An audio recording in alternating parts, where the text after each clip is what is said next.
evening from Chicago, Illinois. We welcome you. This is Brewers baseball tonight from historic Wrigley Field.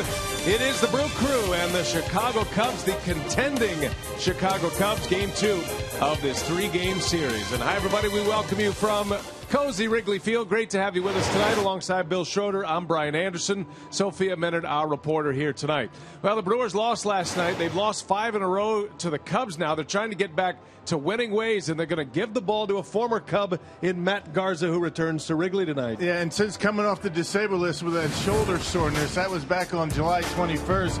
Garza's been very good. He's 2-2. He's only given up 7 runs in 4 starts, and really very good against the San Diego Padres. You see the numbers right there. Fastball, he's been able to establish that inside, but the big pitch for Garza in that game was the curveball. That pitch right there got ahead in the count, got it down the zone, got the 5 strikeouts. Garza said when he's healthy, things are different. He says he's healthy tonight. The Cubs are rocking and rolling right now. They are one of the hottest teams in all of baseball. We're ready for Game 2. Brewers-Cubs coming up next from Wrigley.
Brought to you by Potawatomi Hotel and Casino.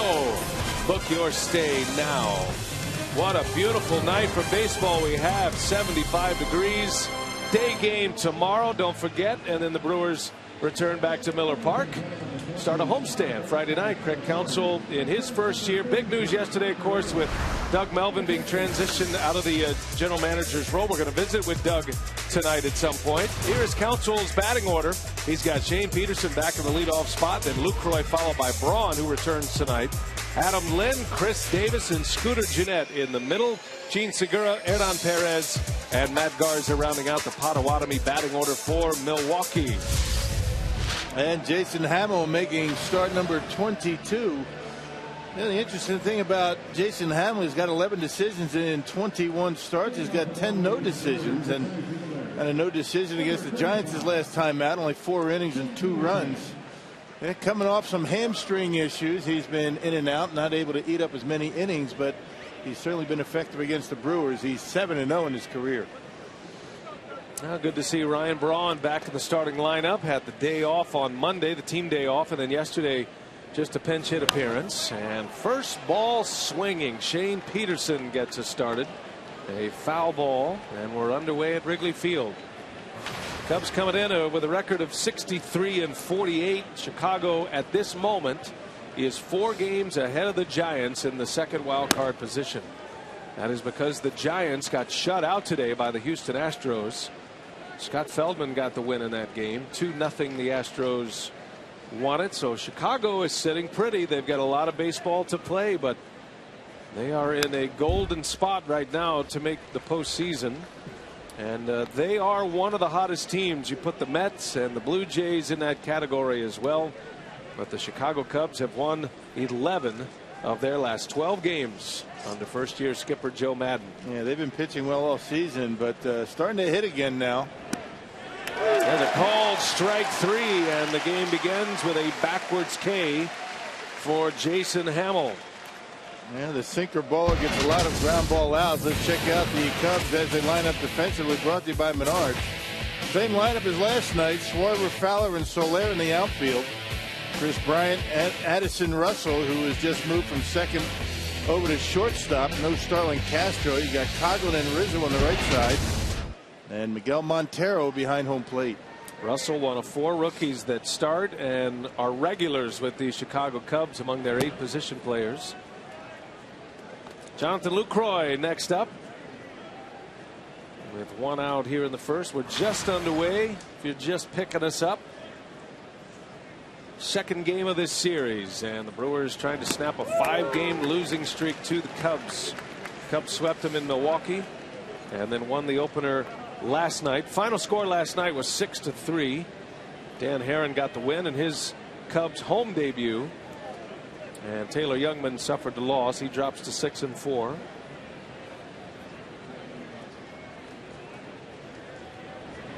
Lucroy, a wave and a miss. There's that slider. He's got basically 2 pitches that he's going to throw to both right-handers and left-handers.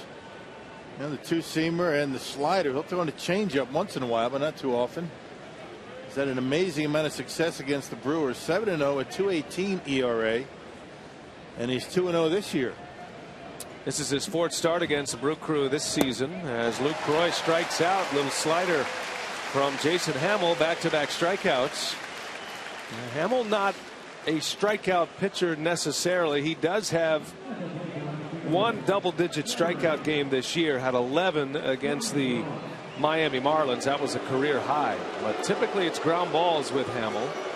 But he's got 2 Ks to start this one tonight. And then one thing he doesn't do is walk batters. Only 26 walks in 122 innings. That's pretty good. He's got to strike out the walk ratio almost 10-1. You got to go up there, be aggressive early in the count against this guy. And you heard the Wrigley faithful welcoming in Ryan Braun as only they can, and he swings at the first pitch. That is way back, and Ryan Braun sends one out of here. A home run.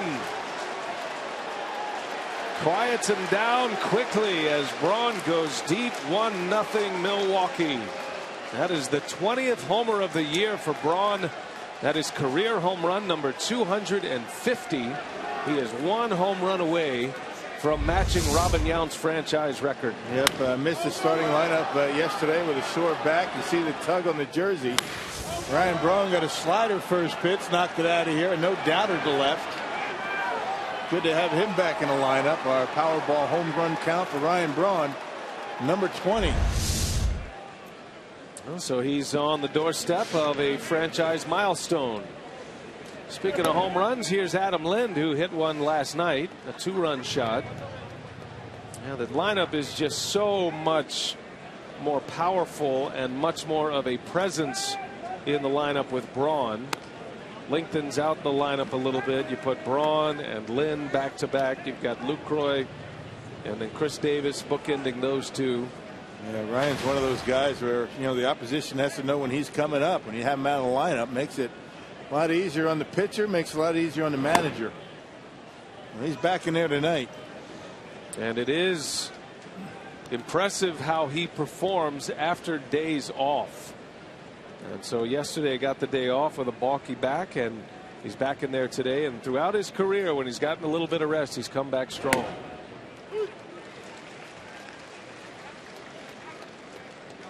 Adam Lind hit a 2-run home run yesterday. 17 home runs on the year with 66 driven in. He is the club leader in RBIs and is 10th in the league in that category. Man, leads the team in hits. He leads the team in on-base percentage and walks. Having a good solid year. He's an offensive machine, is Adam Lind. Been able to stay mostly healthy this year. Just a couple of instances and no DL trips as Lind draws the walk. So a base runner after the home run. It's always interesting to me that following a home run, how many pitchers walk the next hitter. Yeah, a little bit leery of throwing one down the middle. Especially with Ryan Braun. Another first pitch home run for Braun. It's amazing how many he's had in his career. He's had a lot this year. Now for Braun, he's hit 11 of his 20 home runs on the first pitch this year. 56 in his career have been on the first pitch of his 250.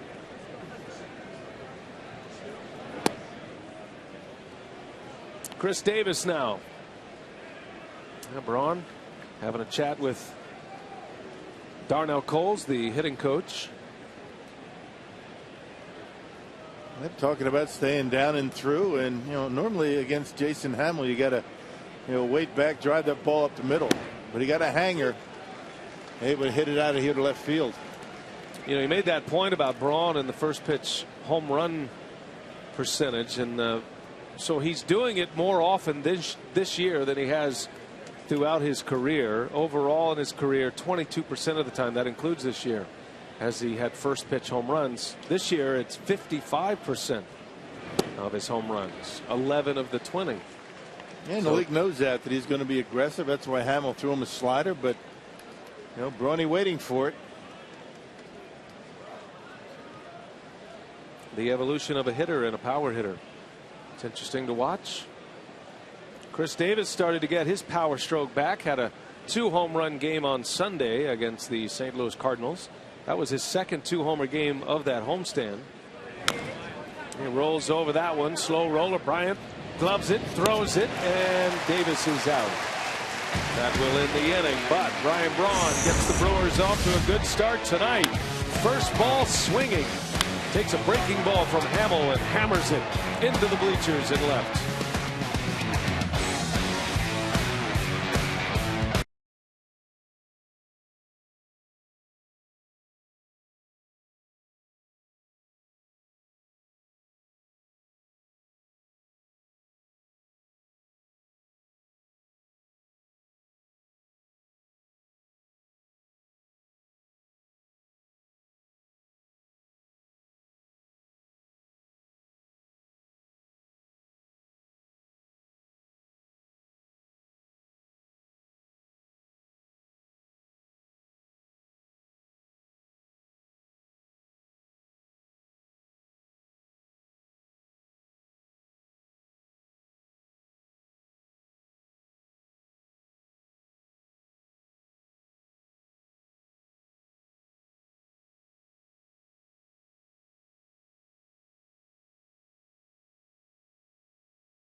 Run on the board. A first inning home run came with 2 outs.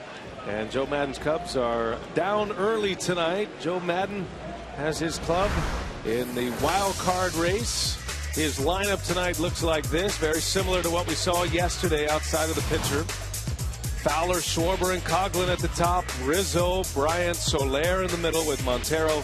The pitcher, Hamill batting 8th, and Addison Russell batting ninth. Potawatomi batting order for the Cubs. That will face the former Cub and a former Joe Madden pitcher in Tampa Bay, Matt Garza. Yeah, so the scouting report pretty good for the Cubs against Garza. Garza making start number 6 career against the Chicago Cubs. 1-3 so far. He's been pretty good since coming off the disabled list. That was July 21st. 2-2 and posting a .255 earned run average since coming off the DL on July 21st. Garza's lone no-hitter in the big leagues came as a member of the Tampa Bay Rays, pitching for Joe Madden. Back in 2010, he was the American League Championship Series MVP in 2008 for the Tampa Bay Rays. And so a lot of connections here between Garza, the Cubs, Joe Madden, and let's see if Garza can keep it rolling. He was very good against San Diego. We showed you some of the clips from that start, and as Rock mentioned, his curveball was next level, which set everything else up. And Garza very matter-of-factly after the game said, when I'm healthy, things are different. I'm a different pitcher, can get on the attack more, which leads you to believe that shoulder might have been a bigger problem than he let on. Yeah, shoulder soreness they called it. He was on the disabled list for the minimum amount of time, but it was over the All-Star break. He only missed 1 start, but he's been pretty good since coming back. And very aggressive with the fastball and using it inside a lot more. Dexter Fowler back in the leadoff spot for the Cubs. Had a good night last night again. He was 0 for 2. However, he drove in a run. He walked twice. Had a long consecutive on base streak of 22 snapped on Sunday, but he was back on base a couple of times tonight. That's something he's done a lot of for the Cubs. And that's important, obviously, for your leadoff hitter, but he still steals a lot of bases.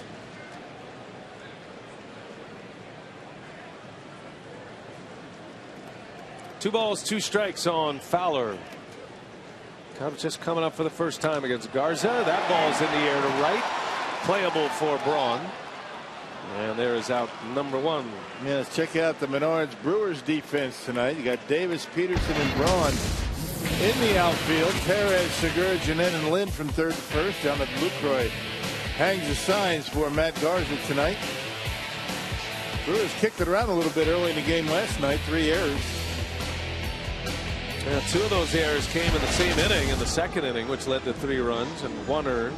Perez gets to start at third base tonight. Elian Herrera was there last night. Sweet stirrups.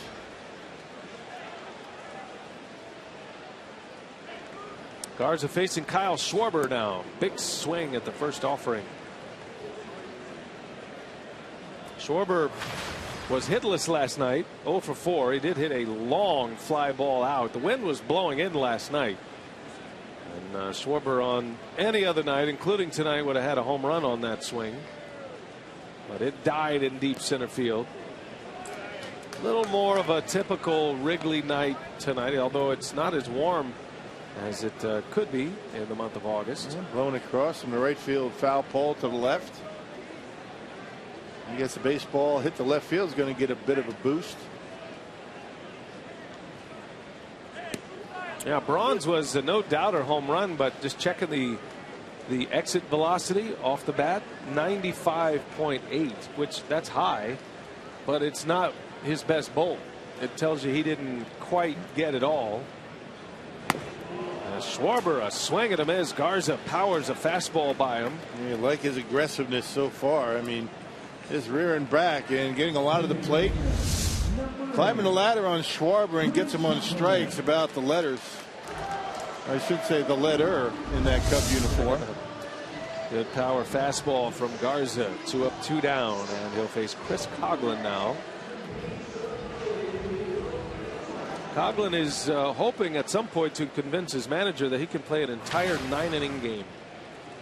But that is not the case now that he's moved over to second base. Coghlan is an outfielder now, but has played a little bit of third, and now he's emerged as the second baseman. We saw Starlin Castro play second base last night. Came in for Coghlan.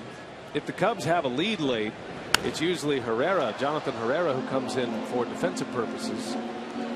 And then if the Cubs are trailing, Although Madden likes Coughlin's bat, but when you're in a late game situation and maybe you're down a run or two, you also need good defense. So then you'd probably see Castro at that point. Joe Madden likes to have a guy like that. So versatile. He can play infield, outfield. He had Ben Zobrist over in Tampa. Coughlin's his man here. And Coughlin into left field, right to Chris Davis. And that's a good start for Matt Garza. 1-2-3. The Cubs go in order. Brewers lead 1-0. And we're off and running at Wrigley.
What's below? Call 811 before you dig.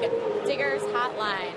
Ryan Braun's solo home run gives the Brewers a 1-0 lead here as they try to solve the riddle of Jason Hamill, already off to a good start. The Brewers have struggled against Hamill. He has a 7-0 record against them, 9 starts and an earned run average of just .218.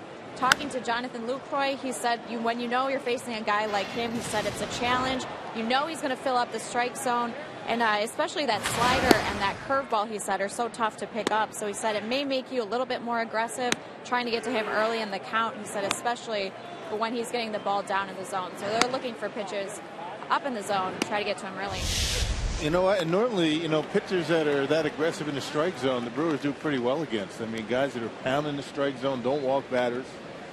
But for whatever reason, Jason Hamill has got the Brewers' number. He's had it for a while now, 7-0. He's never lost to Milwaukee. And that earned run average just a bit over 2. Incredible. Jeanette into left field, wins, got it a little bit. Coughlin turns and watches this one off the top of the wall.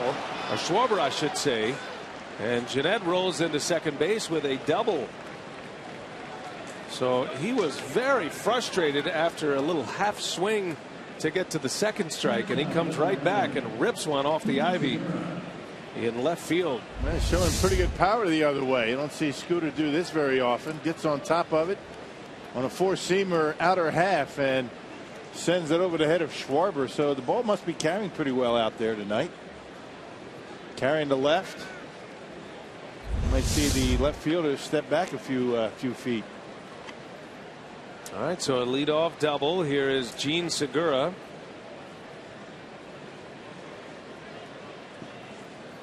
Segura last night was 1 for 4. And he shows bunt, drops a good one down. Hamill barehands it, and the throw is in time. Snap throw to third, and Jeanette is out. Those are just things that can't happen, and they're happening a lot. No reason for it. Ends up as a double play. Good throw from Rizzo. Well, Jeanette thinks he's out. The Brewers, I'm sure, are going to take a look at it. Well, that's a heck of a play by Anthony Rizzo. Aggressive, making a good throw to third base. He had an eye on Jeanette the whole time. And he gets the tag, and he's out. Well, you just can't make mistakes like that. Brewers have made a ton of them, and Anthony Rizzo, a heads-up play to get Jeanette. Here's Perez with 2 away, and he pops up the first pitch. Boy, that one erupted quickly for the Brewers. Cubs are having some fun at the Crew's expense in that inning. 5 pitches, inning over.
Baseball on Fox Sports Wisconsin is brought to you by Menards. Save big money at Menards on all your home improvement needs.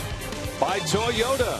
See where Toyota takes you. Test drive one at your Toyota dealers. Toyota, let's go places. And by Miller Lite, the original light Pilsner. Cheers. It's Miller time. A base running blunder by Scooter Gennett made that a quick inning for Jason Hamill. 5 pitches. Anthony Rizzo was the man who cut him down, and Rizzo leads off here in the 2nd inning. Garza retired the side in order in the 1st. Had a strikeout. He struck out Schwarber. And Rizzo, big swing and a miss on a first pitch breaking ball from Garza. Rizzo's having a fantastic season. He's hitting .298, 21 homers, 65 runs batted in. You can find his name on a number of the major offensive categories. Man, he was fired up after that play at third base. Came in, caught that pop up. He was pumping the fist. Got to make all the plays that inning, just about.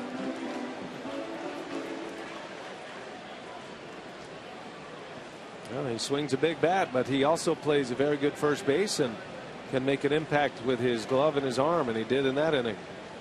Garza delivers an 0-2, and that one's a little jam shot. Pop up, long run. Perez will run it down. Brewers had the shift on, and Perez able to track it down for the first out. He had a long way to go, able to get there. Good pitch again by Garza. Hey, tonight's time of the game winner, Stooges Bar in Beaver Dam, if they call the Brewers in the next 24 hours. They get 40 Miller Lite beer pen tickets to a Brewers home game this year. It's offered courtesy of the Tavern League of Wisconsin and Miller Lite.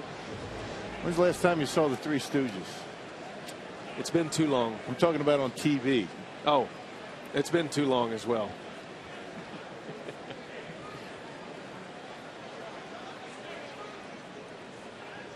You're more of a Larry guy or a Ship guy? That ball's hit. Bryant to right. And that one is gone. A home run. Chris Bryant ties it up. Opposite field bomb. In the basket. That's into the wind, too. That's his 16th of the year. I'm not sure if Braun would be able to catch it without the basket, but it doesn't matter. They put the basket in here a long time ago. Looks like they might have a play on it. Let's see. Nope. That big fly for Chris Bryant. The Brewers have held him down pretty well so far this year, but not in that at bat. That's just his 5th hit against Milwaukee this season. So the Cubs are on the board. Bryant matches Braun, each with solo home runs. And that ball right there by Garza snaps 9 consecutive strikes. And he's right back in there. And Chris Bryant, a home run on the first pitch, just like Ryan Braun. Cubs are pretty good, an aggressive hitting ball club that they strike out a lot, so you figure they attack early. These guys are hitting .374 on the first pitch. And they put the first pitch in play. Pretty good batting average. I got a front row seat in the right field bleachers and get a Chris Bryant home run tonight. Soler down in the count, 1-2. Into right. And Braun is there. That'll be out number 2.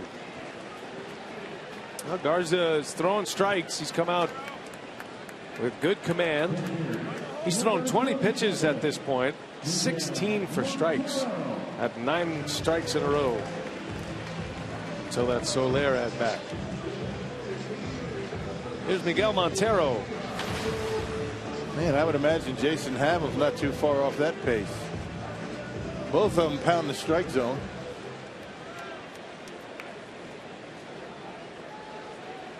Montero, switch hitting, or rather left-handed hitting catcher, has had good career numbers against Matt Garza. He's a .421 career hitter. And 8 years with the Arizona Diamondbacks, was an all-star with them. Traded from the Diamondbacks to the Cubs prior to this season. And he's just getting back into the lineup this past weekend. He's been out with a thumb injury. Gives this lineup a little more thump. Montero's always been a good hitting catcher.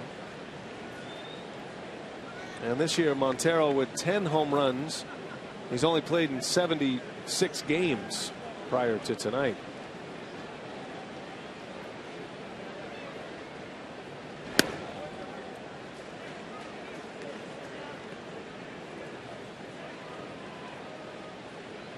Just another added weapon in that lineup, when in a lineup that's starting to really swing the bats well. And a swing and a miss. Two-seamer by Matt Garza. 2-2 on Montero. This Cubs offense has been chasing the opposing starter early and often. The last 8 games, the opposing starter has not been able to get into the 6th inning. Including last night. Taylor Youngman was out in the 3rd inning. And over those last 8 games, the Cubs offense has hung a .768 earned run average on the opposing starter. Last 8 games. Cards are trying to reverse that trend tonight. Yeah, they've been looking for offense all year. Finally coming at the right time.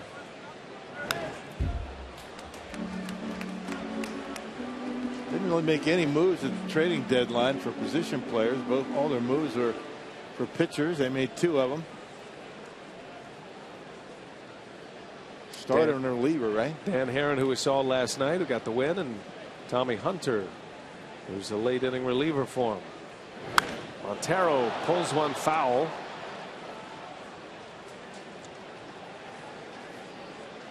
Now you could hear by that cheer on the Bryant home run, the buzz is back at Wrigley Field. They are filling up Wrigley Field once again. They have a lot of young players they're excited about, and rightly so. Bryant's certainly in the mix for the Rookie of the Year this year. Montero, a shot back to the mound. Garza recovers, bobbles, and throws low, but makes the play for the out to end the inning. So Garza does get the out. It wasn't pretty. Inning is over, and we're tied at 1 now.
brought to you by Digger's Hotline. Know what's below? Call 811 before you dig. Digger's Hotline.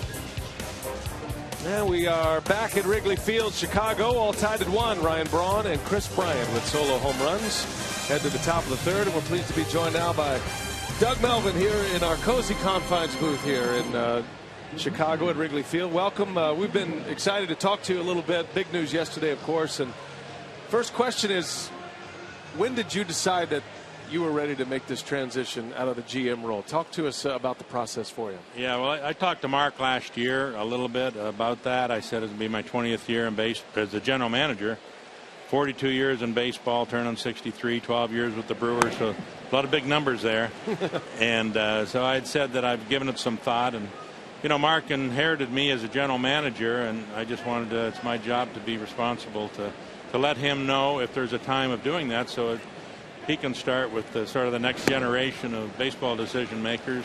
We got a lot of good people in this organization, and we followed up in spring training, and we pretty well agreed upon it in May. And I just thought it was the timing of doing it was to wait till after the trade deadline and after the draft, so that your people that are focused on those two very important parts of our job in putting the team together would not be distracted. Yeah, so you're still going to be actively involved. What is life going to look like for the Melvin family now that you're not going to be the general manager any longer? You asking me or my wife? You right now. Yeah. You right now. The way you see it. Well, I still want to be. I told Mark. I said I love Milwaukee. I got our house there. We're going to stay there, live there. I love the Brewers, the fans. I still want to be a part of it, and but it may just be a different experience. In that, I hope that people can use my 40 years of experience and my recent 12 years here. To help continue things and get back to winning ways into postseason baseball. So, other than that, I got an office at the ballpark. I'm going to be going to the ballpark. I might sneak away early a few days or whatever, but other than that, I want to be down on the field. Like I said, I already feel a sense of relief knowing that this is out there, and the transition's taken place. It's more personal from my side, and I had to make sure that Mark knows from the corporate and the business side. But I love talking to the players, talking baseball. I just got back from Brevard County, watching our Florida State League team. I'm going to go to Colorado next week, go down to our rookie league club for 3 days, see some of the new draft picks. So that part of the game, I will never lose that passion for that part of it. So, but the front office is a general manager's position. There's a lot more involvement today than when I even took the job just here in 2002. That was a great catch by Chris Coughlin, and the Brewers go quickly. Doug, can you stay another half inning? We'd love to continue this interview with Doug Melvin. The Brewers back-to-back innings with quick innings as Hamill puts up a couple of zeros.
Baseball on Fox Sports Wisconsin is brought to you by Marshfield Clinic. Don't just live, shine. By Piggly Wiggly, the official supermarket of Fox Sports Wisconsin. And by Hupy and Abraham. 800-800-5678. Hupy and Abraham. Tell them you mean business. Back at historic Wrigley Field, all tied at 1. Matt Garza and Jason Hamill. And we continue our conversation with Doug Melvin. And Doug is starting the transition out of the general manager's role. But as you were saying before that inning abruptly ended and rudely ended on us, that you are going to have a big role in this organization. You're going to be helping with the transition period. And how do you see this going as the Brewers now search for a new general manager, and what would your advice be as that search goes on now? You know, I've talked to Mark about it, and I just think it's important that, you know, someone can take my experience and utilize it. I look back on when I took this job in 2002. I'd already been a GM for 9 years, but I hired 2 former GMs and brought them in with me. Dan O'Brien, who had GM experience, and Gord Ash. A lot of baseball experience between the 2 of them. You build a trusting relationship with all those people. The game's changed. You know, there's international scouting, amateur scouting, professional scouting. There's analytics today. There's medical staff. There's so many things to do, and there's an important part of that, and that's the major league team. Besides all of that, sure. Oh, by the way, you've got your 25 you got a major league guys, team, right? so there's so much to do. So any kind of experience and individuals, and then some new thinking that needs to blend with all of that, some new ideas, some new thoughts, some aggressive energy and all of that. So it's a big job today, and when I looked at it and looked at where my career was, I do want to partake in a lot of those key components to have successful franchises. It's building a culture of respect and you know, having the culture of winning and trying to put a winning team on the field. Rick Schlesinger's done a great job on the business side. We draw a lot of fans. You know, and it's the baseball side to be able to put good talent out there. And I think we're in a pretty good position. A disappointing year, obviously. Disappointing tail end last year. But, you know, the trade deadline has helped. We got 6 players in trades that I believe are going to be wearing Brewers uniforms within the next 2 years. So, and we don't have what I consider any cumbersome, heavy-weighted contracts that are going to prevent us from, you know, exploring any other opportunities to add talent to the ball club. You know, you're kind of slipping back into. There's Rick Schlesinger, by the way, and obviously you guys working hand in hand all those years. Rick with the business side and you with the baseball side, as Addison Russell grounds to short. But you mentioned something last inning as you starting to slip into what was your main background as a player than a scout, but a scouting background. And as the game now evolves, and I think you were, what, 43 when you got the general manager job with the Texas Rangers. What do you see with the way the game's going and the job of general manager right now? How do you see that connected to the analytics versus the eyes in the stands and the scouting part of it? Well, Zach Manassian, our pro scouting director, gave me a good analogy. And he said how you can blend scouting with analytics. He said the scouting aspect is it's at a crime scene. The detectives come in, they identify the crime, they have their conversations, they ask a lot of questions, and then the crime scene people come in with the DNAs and have you ever watched a lot of those TV shows? Oh yeah. They say, "What are you doing here?" You know, but they both work together to solve the same problems, and I think it was a pretty good analogy in that regard, and that's what it's about, working together. So. You know, a lot of the scouting is field activity. A lot of the analytics is sitting in behind the desk and gathering as much information. I think people get intimidated by the word analytics. I wished it was used less. And just it's baseball research and data finding. And I think that's always been the case from far back as Earl Weaver wanted as much data and information as he could get. So I think that sometimes gets overused a little bit. And it's all for a purpose of working together and gathering as much information as you can, and it is the future of the game. Is both of those departments have to work well together. Your whole organization has to trust each other. Scouting has to trust player development.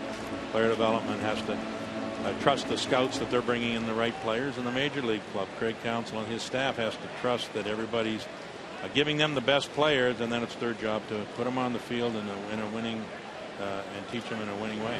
Well, when we talk about legacy, I think we do that when folks are moving on. You're not moving on, but you have to be proud, and I just put you on the spot a little bit. You have to be proud of what you accomplished as the general manager here in Milwaukee, and you're still here and you're still active with the organization. But that's quite an earmark that you've taken an organization, and now the Brewers are expected to contend every year. You know, this has not been a great year, but the expectations are there, and you help build that.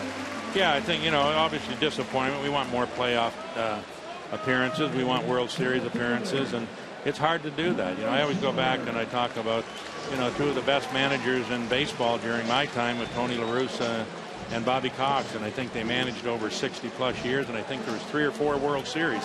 And they're two of the best managers. That's an indication of how hard it is to win in our game today. But in today's game, there's a lot of player movement. You got to be on top of things more so than there were years ago, and that. So I'm very appreciative of the fact that Mark inherited me as a general manager, and he kept me here and gave me the opportunity to do what I had to do, and that's to put a baseball operations staff together. But we've drawn fans, and I think the biggest part that shows that maybe is out there is that you are disappointed. Right. If you are running a franchise and you're not disappointed, then you probably have the wrong people, and you probably don't have the right culture that's needed to draw fans and to draw players and attract players to your franchise. And I look back and the CC Sabathia trade, the Greinke trade, I think we sort of caught people off guard with that. We were always viewed, they won't do that.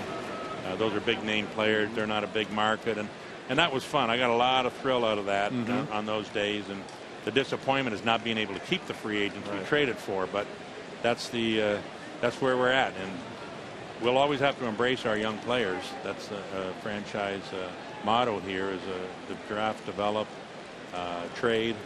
I made a lot of trades through the year, from my first trade of Richie Sexson. I saw my first trade down here on the field today, Wes Helms. That's right. Yeah. Wes Helms for Ray King. That's right. That was my first trade as a Brewer. Very good. And then we traded Richie Sexson in a big 6-7 player trade, and the manager was involved in that one as a player. Craig Counsell and Spivey and Overbay and Capuano. That was a fun trade. And this past July there was a lot of fun and a lot of energy in the room. And those are the things you're going to miss: is talking baseball, debating baseball, debating philosophies. That's the part that's fun about the game, and the part you'll miss. And there's a lot of other stuff that's not as much fun, but let's talk about the fun, because that's what it's about.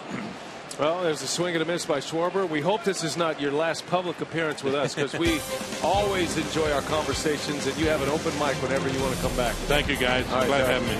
Congratulations. Yep, thank you. It's Doug Melvin. He'll be around. We'll get a mic on him. We promise.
Started with a first inning home run here today on the first pitch he saw from Jason Hamill. He sent one into the bleachers in left field.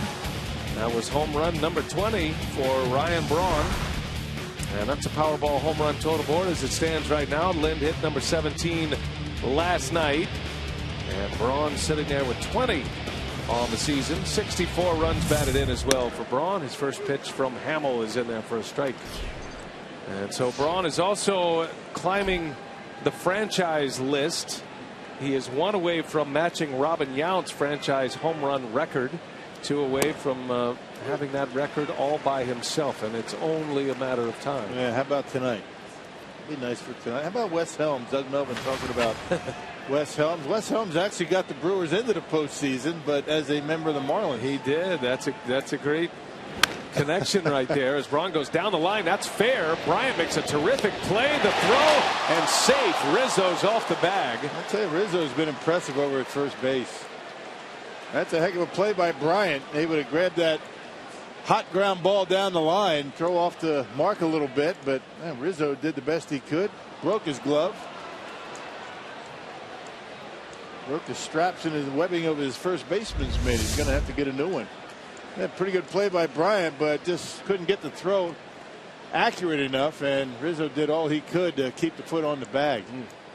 Yeah, you saw the leather that connects the web to the rest of the glove pops free, and the ball clears that web a little bit. You always have 2 gamers ready. You got your favorite, then you have another one that's ready to go if need be. I would imagine that he's going to have that glove that just broke back next inning. There's somebody down in that dugout, the leather master.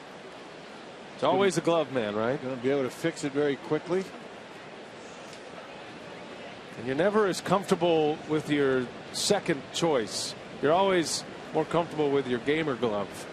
Usually you have 3 going. You get one that you're trying to break in, then you have your backup, and then you have your gamer that some players will use year after year.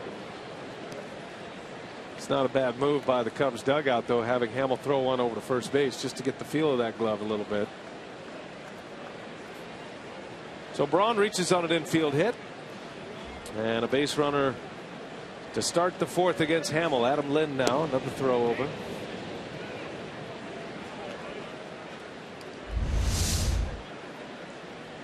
That ball almost sneaking through, breaking the straps of the glove, the webbing.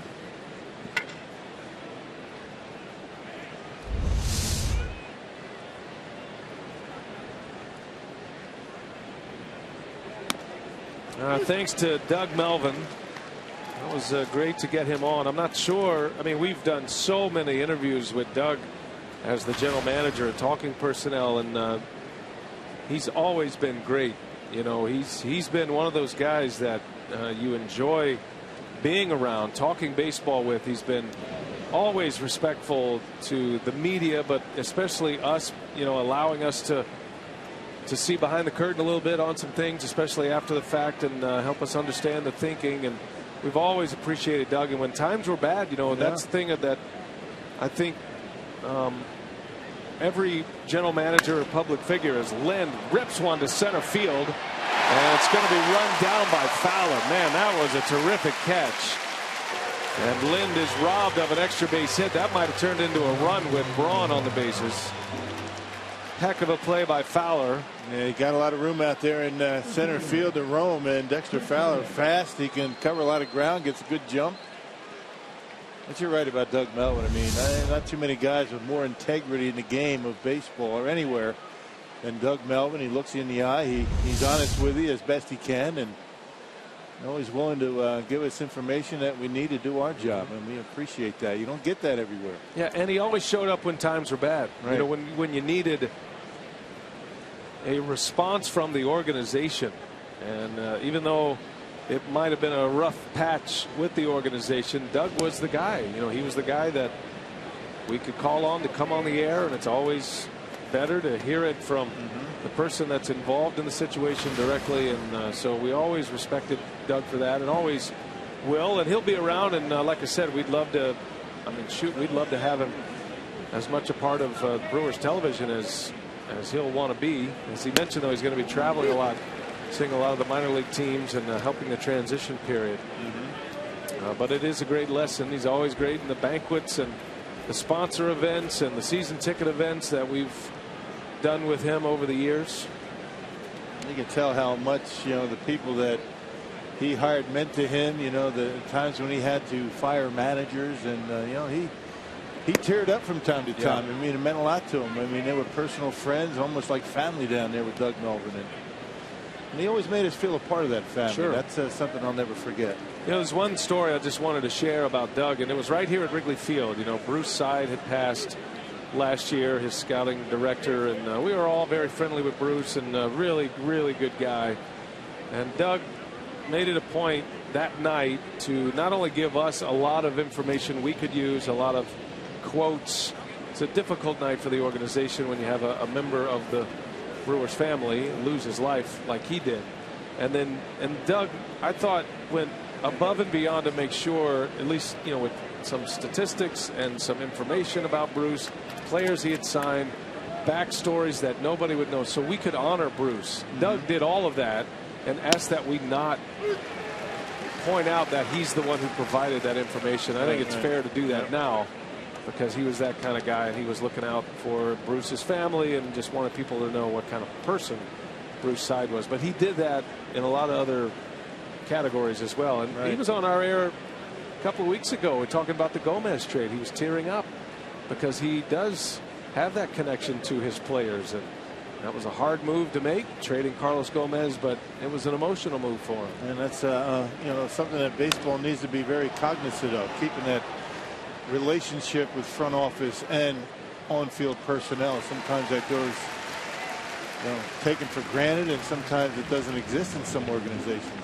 Now, these guys aren't just robots. You hear that a little bit now, but that's true, and they have families, and you have to make tough decisions, but it doesn't mean you can't go through some of the emotions as well. So Doug will be missed, and it is important to note that he was the one, as he told us, that he was the one that initiated the discussion that he would be transitioning out. He was the one that told Mark, or recommended to Mark at Anacio, that this is the time to do that. So I think there's been a few reports out there that he's been fired or transitioned in a negative way, and I don't think that's the case. I think it's Doug looking out for the organization and feeling like he's at the end of his tenure here. He wants to do something else. He's done, but still be with the organization in a different role.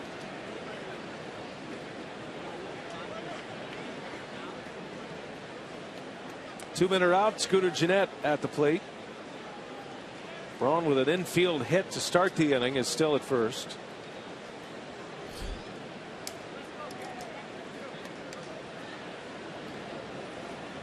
Two hard hit balls for outs. Lucroy and Lind. Lucroy lined out to Coughlin, who made that terrific play to end the third inning, and then after the infield hit by Braun, Lind lines out. So now Gennett, who doubled off the wall his first time up on an 0-2 pitch, and then had a base running mistake around third base on a bunt by Segura.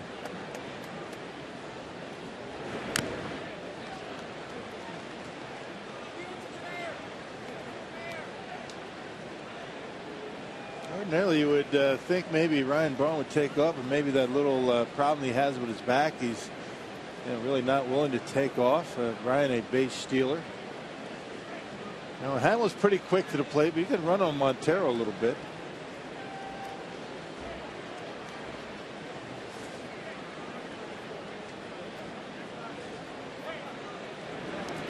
That bounces in. Good block back there by Montero. And Braun not so eager to run. Montero throwing out base runners at a 20% clip. That's a little bit below average. He's caught 11 of 53 would-be base stealers this year.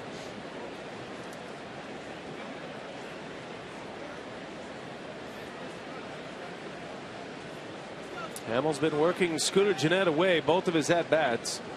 He's got him in a 1-2 hole, and Gennett takes a ball. 2-2.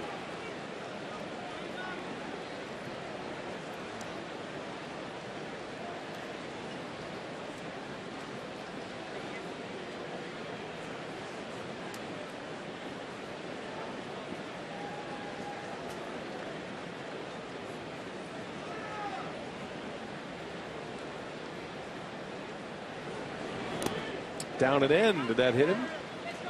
No, did not. Not sure how it didn't hit him. I think Scooter thought it was going to hit his foot. That back foot slider to Hamill. That's a pitch that Scooter has a difficult time laying off of.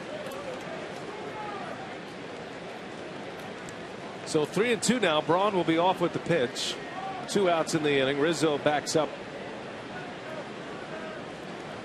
We'll see if Scooter can find a gap or find one down the line. All tied at 1 at Wrigley. Braun goes. Jeanette takes a call. Strike 3. Hit the edge on the 6th pitch of the at-bat. Inning is over. Still tied at 1 at Wrigley Field.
Time for you to tweet us your strongest fan photo. Use hashtag WishDataStrongFan, and you just might see yourself in an upcoming broadcast. It's brought to you by T-Mobile.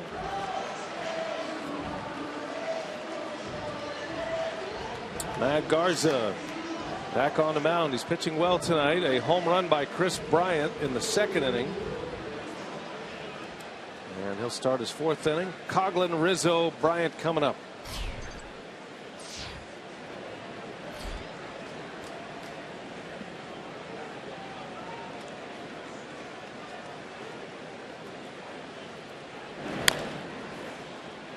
That's a roller foul.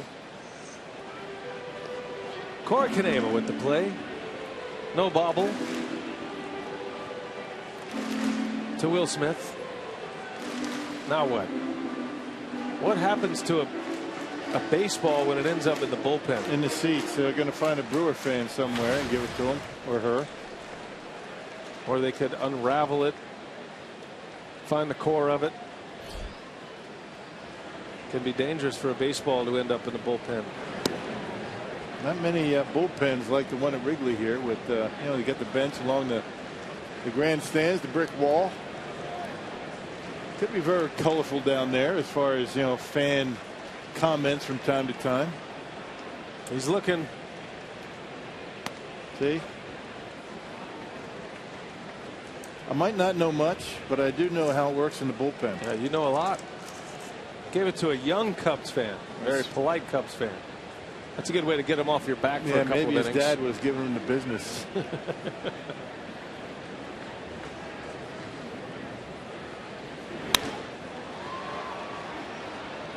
Fly ball to left. And Davis puts that one away. Coghlan is 0 for 2.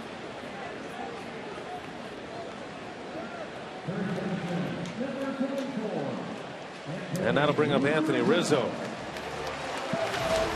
Cubs have been swinging early against Garza. 6 of the 12 batters have swung at the first pitch against Garza. And only 1 hit. Yeah, usually they do a pretty good job putting it in play and making it count. There's another. Looks like a changeup from Garza, at least enough of a little cut change, two-seamer to take velocity off. He's been as fast as 95. That one's coming in at 88, and he threw a couple of those to Rizzo earlier in the game. It's like slider speed, but it doesn't look like it's acting like a slider. And this time he jams Rizzo. He comes back with a fastball at 95. Perez makes a catch, 2 outs. We're talking about he's using inside corner very effectively since his return from the disabled list. 4 starts before tonight. Good numbers for him. Curveball's been good and really establishing inside. He's been able to eat up Anthony Rizzo twice on the inside corner.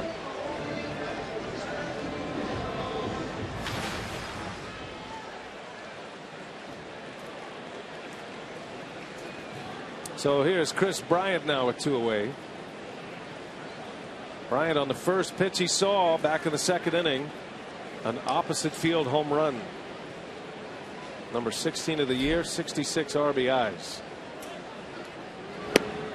And he is once again the Cubs leader in runs batted in with this RBI. Just so much power. He's got that big long home run uppercut stroke. They left that one out over the plate, did Garza, but the first pitch to him in this at bat inside corner. And a wave and a miss. Garza comes back with a breaking ball. Slow curveball. That was his pitch against the San Diego Padres. Had that curveball going well. Jock Peterson's had just 1 homer since the All-Star break. Bryant now with 16. Grichuk, he's on the Rookie of the Year watch. Michael Franco of the Philadelphia Phillies, 3rd baseman of the Phillies. Although I think in Franco's case, unless his numbers are just overwhelmingly better, there are enough players on contending teams that are going to sway that vote. Should make a difference because the at-bats mean a lot more pressure in the at-bats. Swing and a miss. Garza strikes out Bryant. 10-pitch inning for Matt Garza. Picks up his 3rd strikeout. Still tied at 1.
Orioles had 0 hits today. The 4th no-hitter of the year turned in by Hisashi Iwakuma.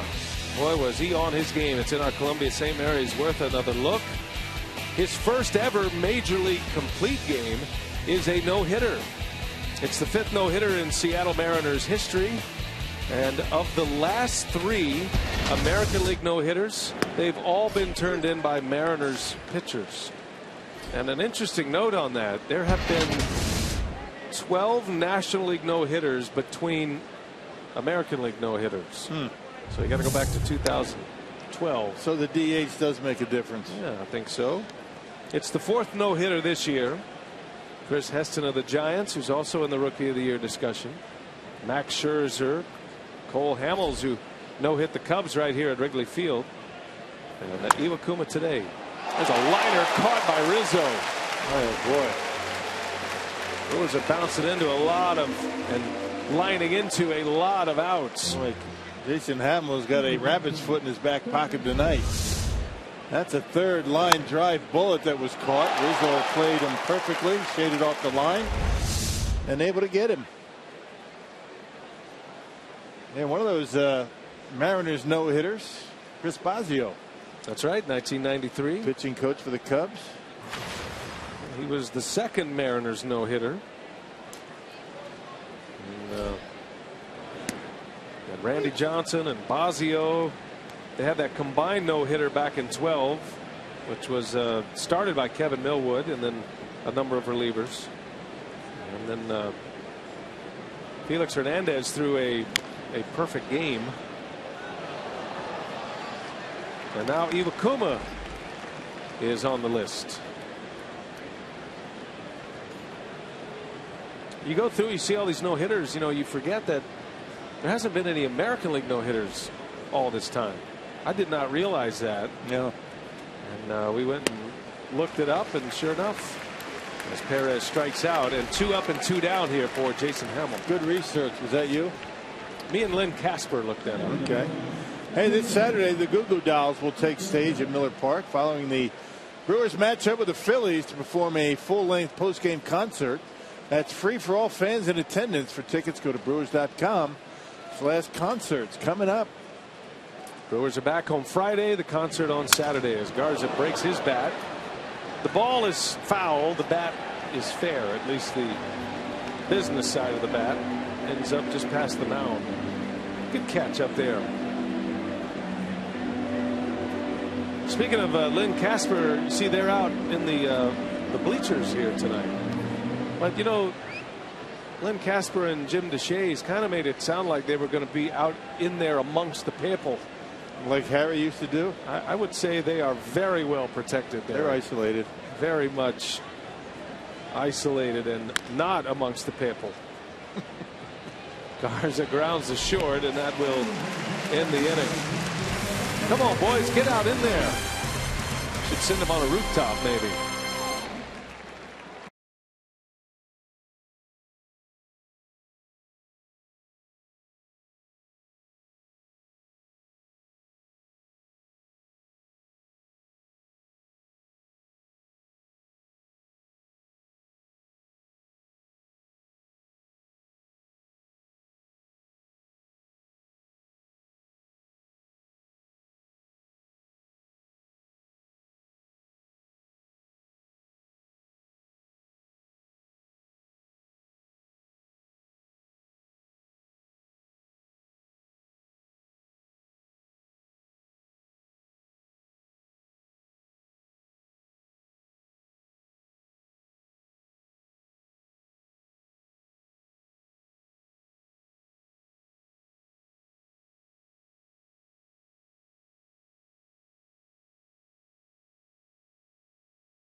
Sports Wisconsin is brought to you by Miller Lite, the original light Pilsner. Cheers, it's Miller time.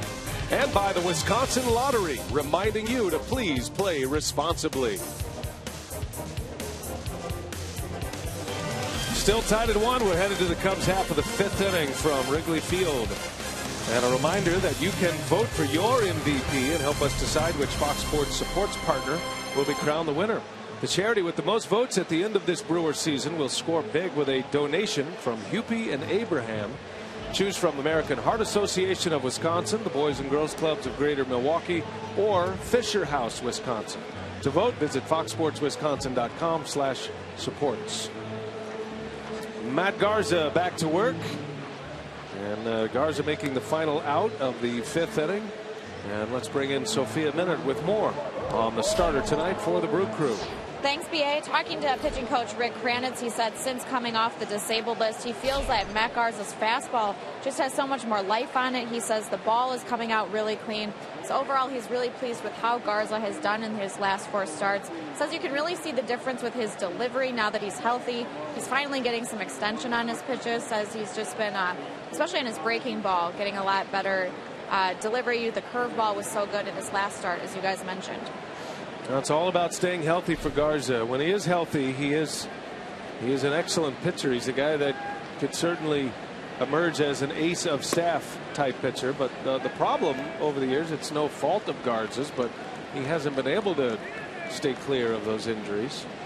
And when he has the fastball that he has tonight, it really does set up everything else. I mean, he's able to pound that inside corner, and that makes the curveball much more effective. That pitch right there, not sure where that missed. You know, both pitches that he's thrown to Soler in this at bat pretty close.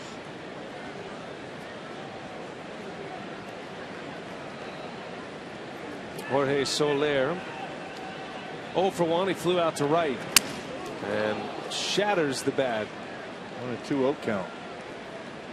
It's the first 2-0 count he's had all day. He's been primarily getting ahead of hitters. He and Hamill both. A lot of jam shots for Garza tonight. He's got Rizzo a couple of times and just blew up Soler's bat.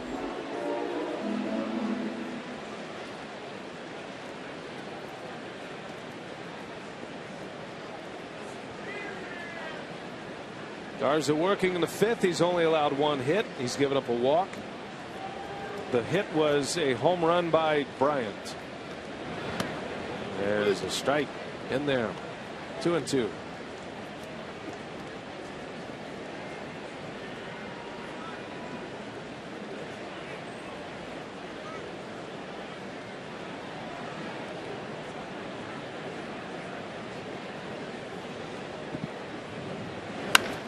Hit sharply. Perez dives to his feet. The throw is in time. Nice.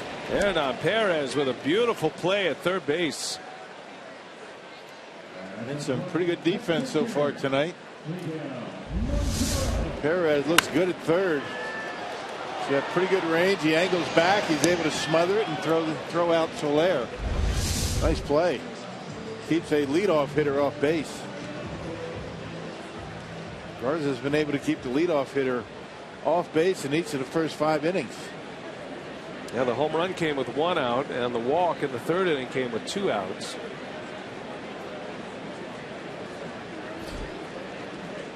Miguel Montero with 1 away.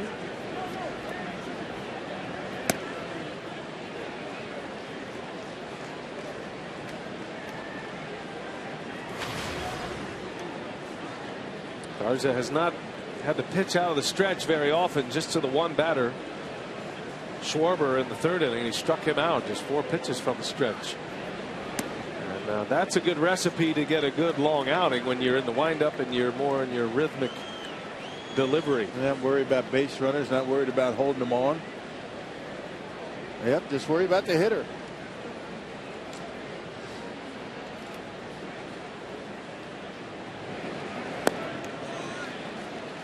Schwarber has struck out twice tonight. Those are the 2 of the 3 strikeouts for Garza. Montero, his last time up, bounced right back to Garza and hit it sharply. Garza was able to knock it down and then make a play as Montero draws the walk. 2nd walk allowed by Garza. And a base runner with 1 away. Our Carsuit.com trivia tonight: which Brewers coach Made 7 starts for the Appleton Foxes in 1985. Wow. That feels very random. Well, you know what? If you know that one, you are a big-time fan. I know it. 7 starts with the Appleton Foxes, 1985. I think that's pitching, right? Feels like a pitching number. Yeah, it starts. Showing bunt, Hamill, the pitcher, and he bunts it foul.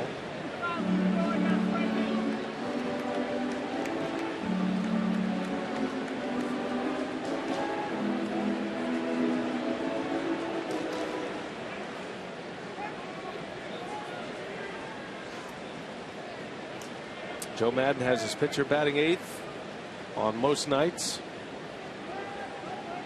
And as long as Addison Russell is in the lineup, that's where he'll keep the pitcher. He likes the 9th spot as a developmental spot for a young hitter. Takes a lot of pressure off him. And Russell's having a good year, playing great shortstop. So why change it? Madden had all of his analytics department do an extensive research project on how many at-bats or how often you pinch hit for the 9th spot in the order, and it was a little over 2. And so there's a little bit of risk first time through batting in the 8th spot, but that's the last time he hits 8th. And then he says it keeps him clear of some double switches, aside from creating a second developmental spot. I think most managers will take a young hitter or a struggling hitter and put him in the 2 spot. That's just in the National League lineup and the American League lineup, but that's a place you see a lot of young hitters. And you get a lot of fastballs because the leadoff hitter, when he gets on, normally a base stealer. Then you have the 3-4 hitter coming up. There's a bunt in the air. Garza will underhand it over to first base, which is the way he prefers to get the ball to first base. So that'll be a sacrifice for Hamill. 2 outs in the inning. Hey, the Brewers kick off their weekend series with the Phillies this Friday at 7 o'clock, and all fans in attendance get a yellow ball and glove logo T-shirt that's courtesy of Master Printwear. Call 414-902-4000 or go to Brewers.com for tickets.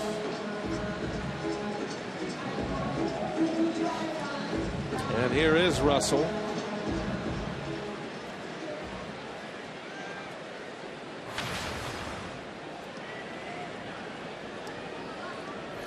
Rookie shortstop Addison Russell. He's just 21 years of age. He's from Pace, Florida, and was a first rounder by the Oakland A's. Kind of blitzed through their system. He was just drafted in 2012 out of high school. So here he is 3 years after playing high school ball, not just starting at shortstop in the big leagues, but starting for a contender at Wrigley Field. Cubs got him in a trade with the A's, Jeff Samardzija deal. And when you get into September, these young players are going to be playing games that they're not used to playing. It's an extra 20 games on the schedule. Pop up, foul grounds. Jeanette is over. Lind is there, and it pops out of Jeanette's glove. Lind made a late stab at it, and that might have disrupted Scooter Jeanette. And nobody called it because nobody was sure they're going to be able to get there. Now, this is a much easier play for Scooter Jeanette. You can see his angle's much better, and I think Lind actually brushed the cap of Scooter Jeanette, started him a little bit, and that's all it took for him to drop it.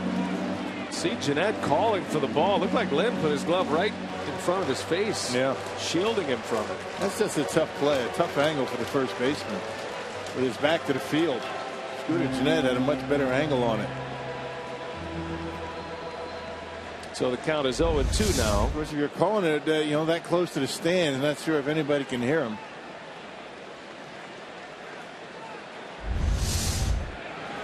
And there's a ground ball and a base hit. And they're going to send the runner Montero. He will score. Cubs lead 2-1. They take advantage. Russell with a 2-out, 2-strike single to drive in a run. Every time the Brewers make a mistake, they pay for it. Scooter got caught too far off of third base. Would have been 1 out, a man at third. Dropped the pop-up in foul territory. Next pitch, Russell with a base hit to give the Cubs the lead. Cubs are clicking on all cylinders right now. Now you got the Blue Jays with the 9-game winning streak. Cubs have won 11 of 12. And the other hot team in the league is the Mets. They've won 8 of 10 now. Those are the three that are marching up into the postseason scenario. The Blue Jays are winning tonight again, big. 10-3. Toronto is leading Oakland en route to their 10th consecutive victory. Meanwhile, the Yankees are losing in the 8th inning. Toronto could be in first place at the end of the night. They were 8.5 games back in late July, the Blue Jays. And now they got a chance to be in first place. Detroit Tulowitzki factor. No doubt. Blue Jays have not lost a game that Tulowitzki has started as a Blue Jay. And I would imagine with 10 runs on the board, he's starting tonight. We can easily confirm that.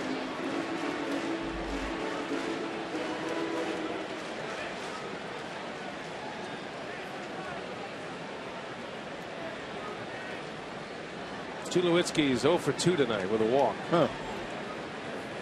Don't need him tonight. Donaldson's done big damage. Colabello smoke. There's a base hit. Dexter Fowler singles. All the way to third goes Russell. Give him an extra out, and that's what happens. Back-to-back hits. 3 hits for the Cubs.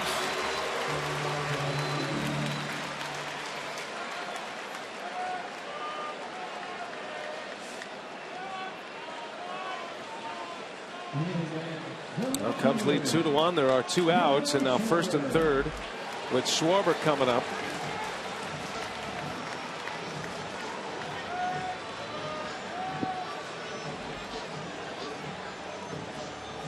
Russell with the 2-out single that gave the Cubs the lead.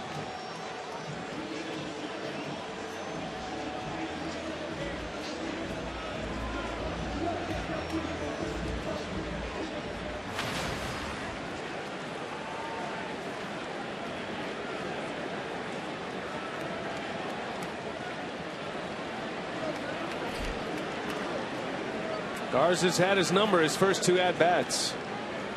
Trying to retire him here. Ground ball, first ball swinging, and Jeanette has this to end the inning. But a run scores after a misplay in foul territory. Russell drives in the go-ahead run.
By Addison Russell as we go to the 6th inning. Back to our carsoup.com trivia. Which Brewers coach made 7 starts for the Appleton Foxes in '85? So that's a very good question. Trick question. It is a trick question because Ed Cedar is the answer. He was a position player, but he actually pitched for that season in 1985. He was an outfielder, first baseman. Had 24 home runs career, hit about 260.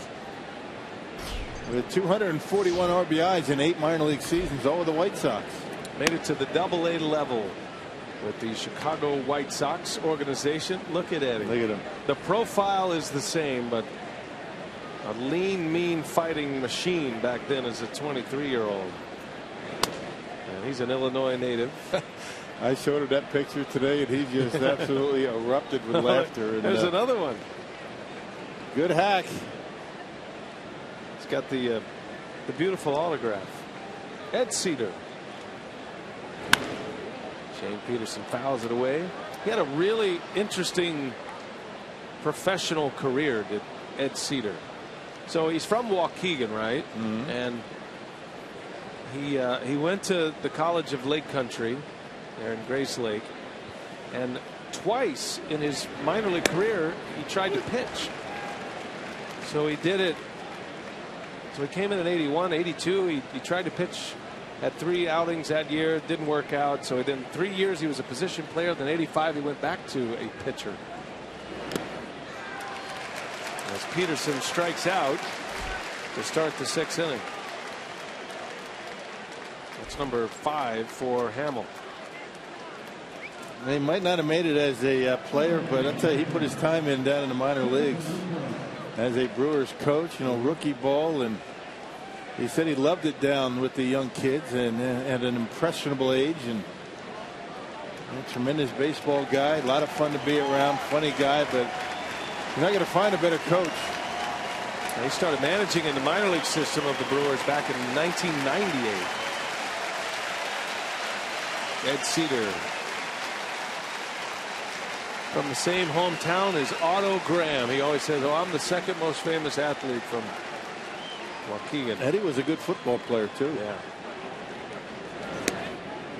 You heard that applause there. That was they announced that Jason Hamels just recorded his 1,000th career strikeout. He has 1 K in Ks. We love round numbers in the game. 1 K in Ks.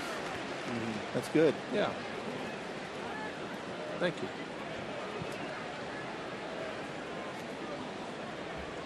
I'm sure he's got many more ahead of him. But if you put up a sign that says that was Hamels' 999th career strikeout, just doesn't resonate. Base hit, Lucroy. Finally for Lucroy after a line drive out and 2 line drive outs yesterday, gets a flare to fall.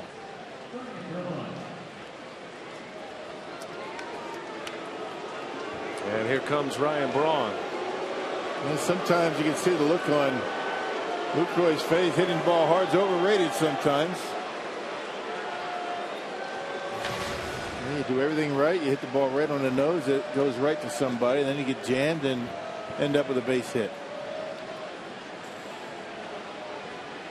That's why this game is so maddening for players. Sometimes you just have to be lucky.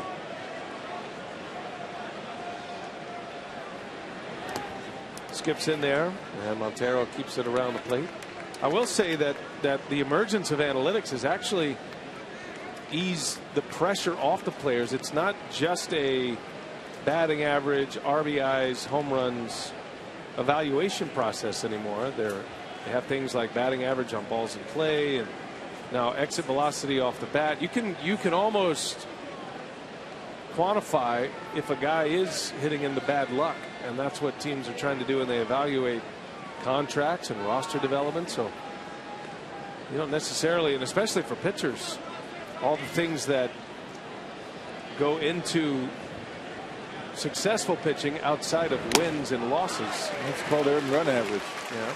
And then you have whip, things like that. If you have a bad defense and earned run average and the things the pitchers can control, strikeouts and home runs and walks.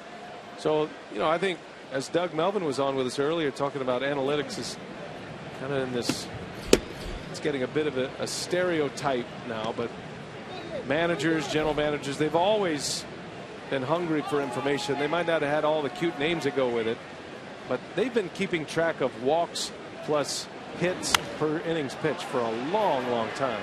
Long time. Yeah. It's just now called whip. Oh my goodness, look at this play by Rizzo. That is foul. This guy's putting on a show with first base. They're calling it no catch because he was in the stands when he caught the baseball. Rizzo saying he jumped. Let's see here. Now let's see if his feet are in the stands when he catches it. Well, I don't know about He that. stepped on the top. He was on top of the wall when he caught it. I don't know about that call. That was called by first base umpire Mark Carlson, who's also the crew chief. He ends up about 4 rows back. That's a heck of an effort by Anthony Rizzo. So unless the grounds rule is determined that is part of foul territory, I'm not sure here. Top of the wall, I'm not sure about that. They could go this. They can go to replay here. You can go for a rules boundary calls. This is a boundary call here. You can go for a rules determination. Watch his right foot. His left foot is on top of the wall now. Now, if both feet are in the stands, I can understand that not being a catch, but the left foot is on top of the wall. He catches it, then goes into the seats. That's a heck of a play no matter what by Anthony Rizzo. You talk about putting your heart and soul into a game, and Rizzo's certainly done that tonight.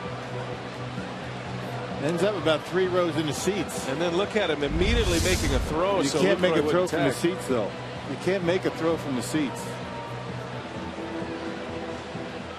I mean, had Lucroy tagged up and he got thrown out, that would not have been an out, because you have to establish yourself back in the field of play, just like falling into the dugout. You have to go out of the dugout, out of the stands, establish yourself on the field, and then make a throw. You can't throw from the stands. But I don't think that's an issue at this point, because Lucroy didn't tag up. They're just trying to determine if he was in the stands when he made the catch, and then now you're trying to determine what defines the stands at this point. And, the crew chief is the one who made the call, Mark Carlson. I can't imagine at the top of the wall there is out of play. And so they're going to discuss it, go to Joe Madden, give an explanation here, and they're calling him out. Calling him out. Well, if the wall is in play, then that's the right call. And they're sending Lucroy to second base because of the throw from the stands. Right, you can't make a throw from the stands.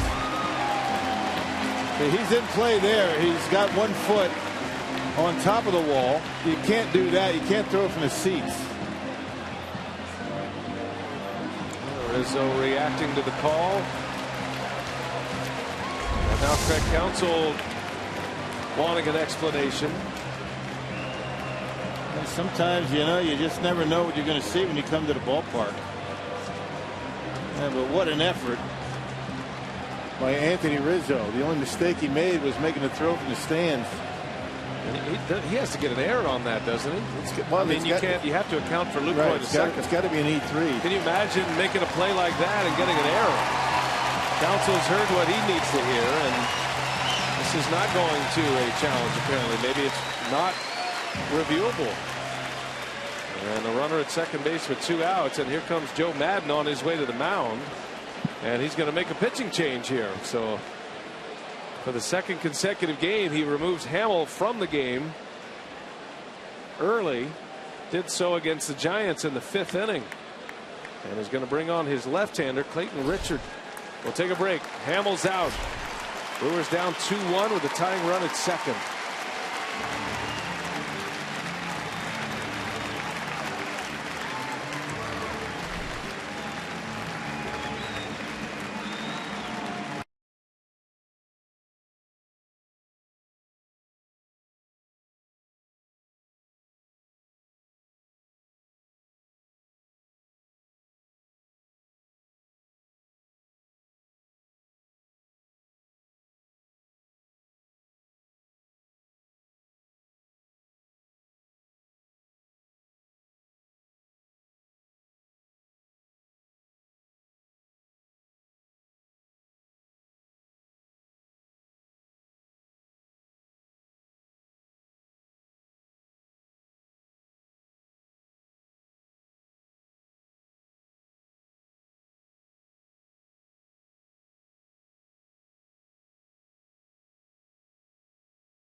And they award Jonathan Lucroy to second. Now we're being told that is not an error on Rizzo. So the reason Lucroy advances to second base, according to the official scorer, who is Bob Rosenberg tonight, is that because he fell into the stands, you award the base runners an extra base. So no error charged on Rizzo. Here's Clayton Richard now. Madden makes the move with the tying run at second. 2 men are out.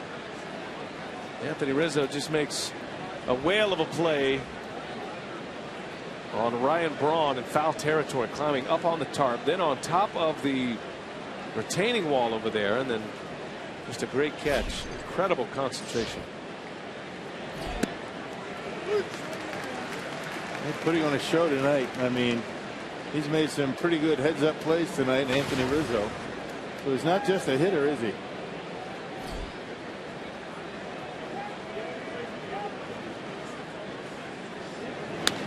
Lind into left center field, hit pretty well, but right there is Fowler to end the inning.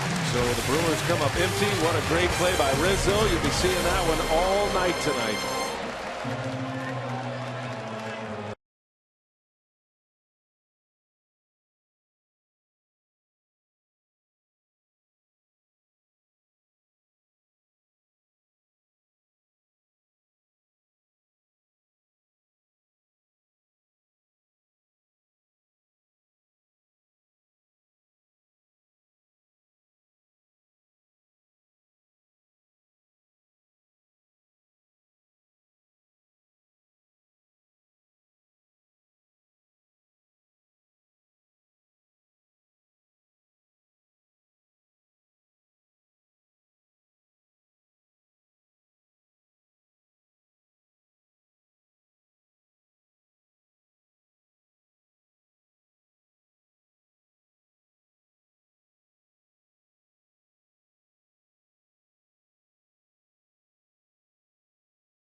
What's below? Call 811 before you dig. Diggers Hotline.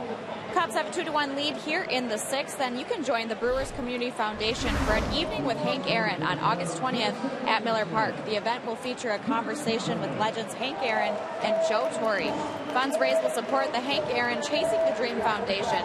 The annual event is always a crowd pleaser and always sells out quickly, so be sure to visit www.brewers.com/BCF for more information. All right, Sophia, thanks. That ought to be a fun night with Hammer and Hank. Well, Garza and the Brewers down to the Cubs here, 2-1, bottom of the 6th inning. Cubs are at the bat with Chris Coghlan leading off. Schwarber made the last out, stranding 2 runners, and Coghlan fouls it away. Well, what a crazy play, great play by Anthony Rizzo.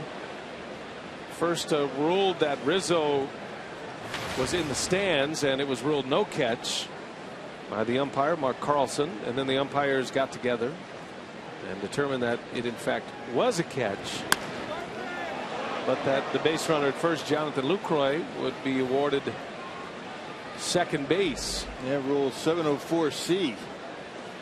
If a fielder, after making a legal catch, had fallen to the stands or the dugout or any other out of play area while in possession of the baseball and making a legal catch, the ball is dead and each runner shall advance 1 base without liability to be put out. And that's from the last legally touched base at the time the fielder fell into the seats. There you go. So the question was whether it was an error or not. How do you account for the base runner or base runners advancing? But the official score says no error, and didn't matter as Coghlan Sends one to left, and Davis runs it down for the out. I guess it's like a tag up, right? I mean, you don't really put down anything in the scorebook for a tag up on a fly ball, but even when a base runner takes first base or takes a base when they're not holding them on, right? That's defensive indifference. But they put it down in the rule book as fielder's choice, right? That's what it is in the scorebook. Now Rizzo gets a big hand. He deserves it. That was something special there. I mean, I can't imagine. It's hard enough to catch a pop-up anyway, having to run that distance, but then to climb up on the tarp, which is a round. Right. And be right underneath and of you it. have your spikes on it, be underneath it, step on the concrete top of the retaining wall, right, and then leap into the stands and make the catch. It's one of the nicest catches I've seen. That was something special. I mean, from a first baseman. Very impressive. Had a similar play last night in the Blue Jays game with Russell Martin climbing up on the dugout railing, but he missed the ball. Overran it.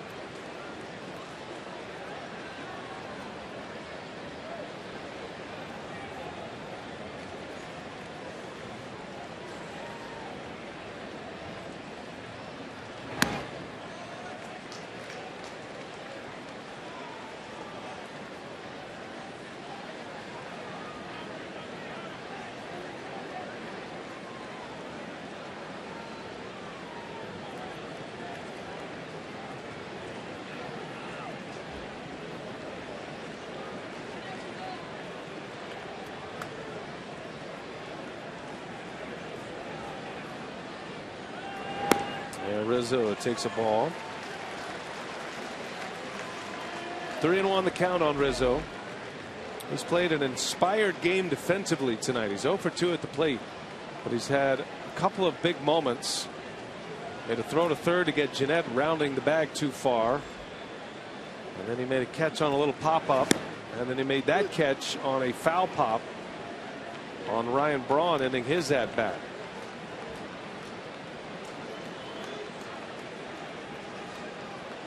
That's what's great about the game of baseball. You never know what you're going to see. Right. I've never seen that before. No.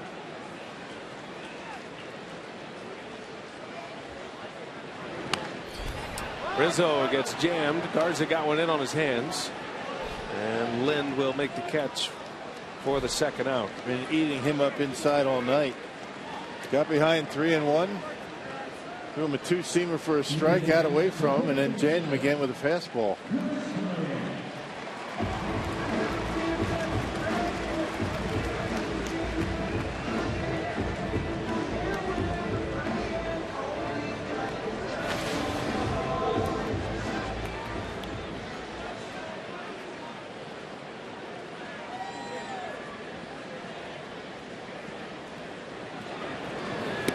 Bryant with a big swing. It's interesting that a game could end like that. Think about it.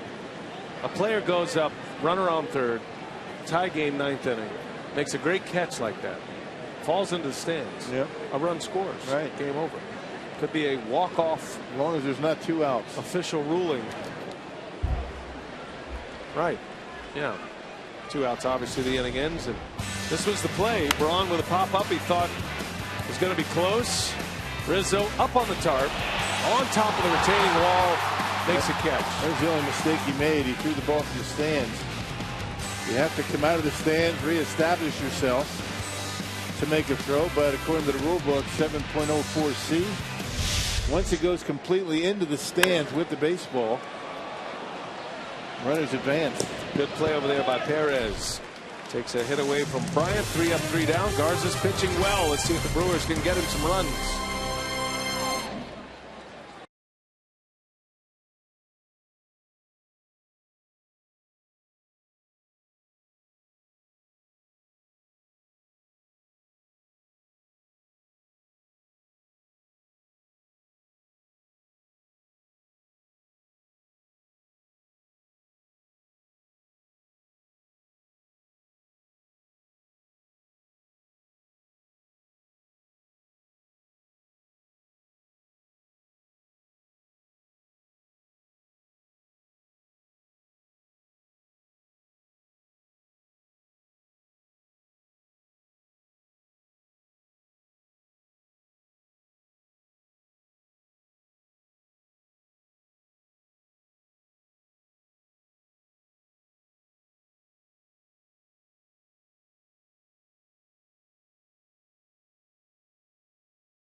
tonight. Ryan Braun got it started with a bang, a first inning home run. His 20th of the year, gave the Brewers an early lead. And then Chris Bryant stepped up in the second. On the first pitch he saw from Garza, he homers to right. That tied it at 1. That's where we remained until the 5th inning, when Addison Russell, after the Brewers missed a foul pop, Russell got another swing and he delivered Montero with an RBI single. That came with 2 outs. And that's where we sit, 2-1. Cubs have the lead. We go to the 7th inning now. Clayton Richard back on the mound for the Cubs. He came in relief of Jason Hamill, who had only 65 pitches when he was taken out of the game. Hamill's in line for the win. Richard will face Chris Davis to start the inning. Man, Joe Madden doesn't mess around with his bullpen, does he? I mean, you take last year, you got Arrieta. He's going to give them a little bit longer release, but any sign of trouble, Joe Madden playing it like a playoff game. And that's what he said he was going to do. Check your egos at the door, boys. And he is a strong believer, 3rd time through the batting order, unless you've established yourself as somebody who has the stuff to get through that consistently. 3rd time through, you are coming out with any sign of trouble. Matter of fact, in Hamill's last start against the Giants, he worked into the 5th inning and he walked the first 2 batters in that game, and the Cubs had a lead. Madden took him out. Didn't qualify for the win. Cubs bullpen would go on to finish off the game. Called strike 3. Down goes Davis. Hey, celebrate Jonathan Lucroy's record-setting 2014 season with the Lucroy doubles record bobblehead given to all fans at Miller Park, courtesy of Quick Trip. That's this Sunday against the Phillies. To get your tickets, go to Brewers.com.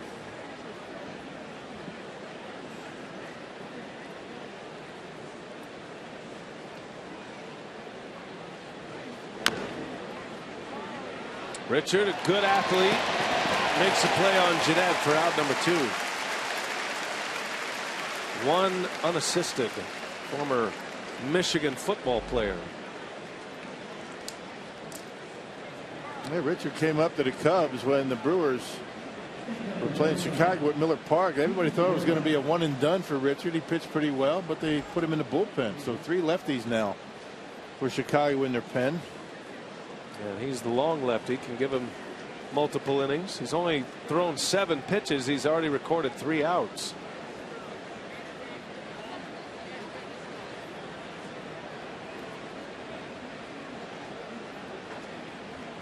Here's Gene Segura now.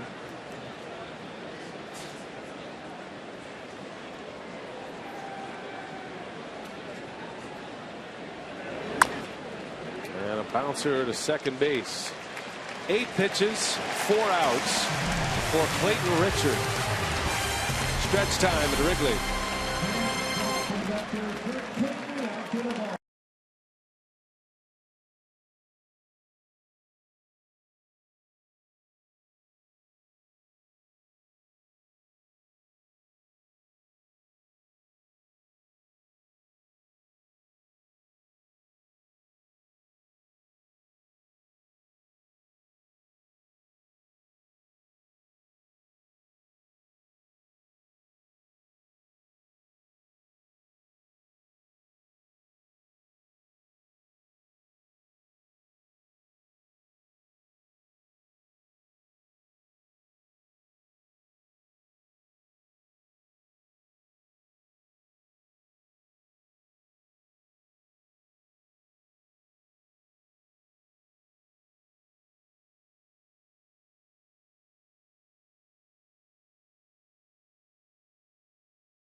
Blue Angels sung "Take Me Out to the Ball Game" tonight here at Wrigley. That was cool.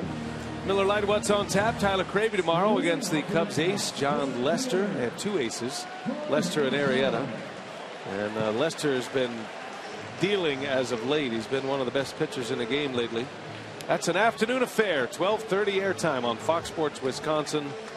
Miller Lite, what's on tap? Final game of the series. Brewers have lost 5 straight to the Cubs. They're trying to snap that tonight. They're down 2-1. Garza's pitching well as he begins his 7th inning. Jorge Soler will lead off. Soler, Montero, and Hamill, or rather the pitcher spot, due up. See a pinch hitter in that spot.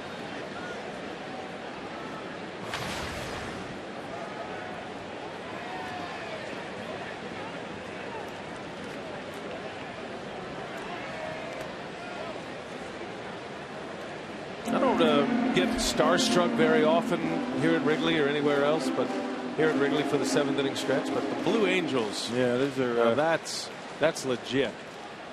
There's studs over there. I mean, flying those screaming jets. Yeah, that's something what they do. They're like what, a foot apart? The skill, wing to wing, of those pilots.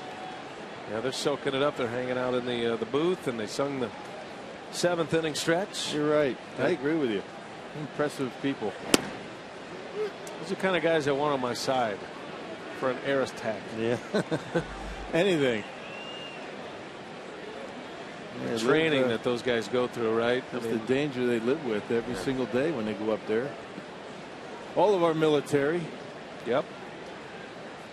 Yeah, they are. Working the phones. Some serious skill with those individuals.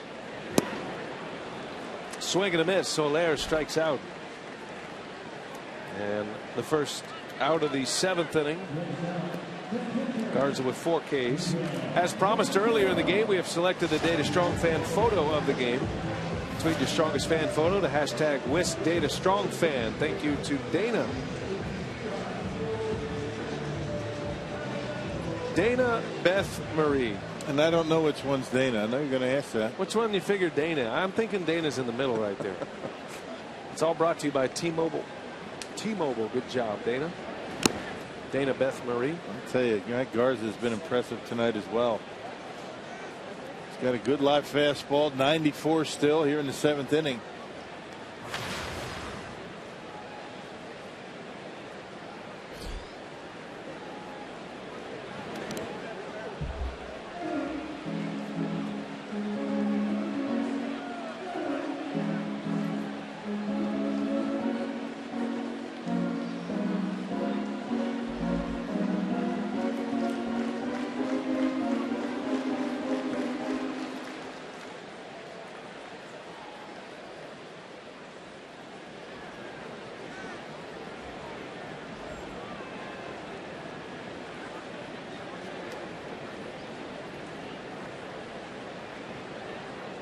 Ball and a strike on Montero, and a swing and a foul.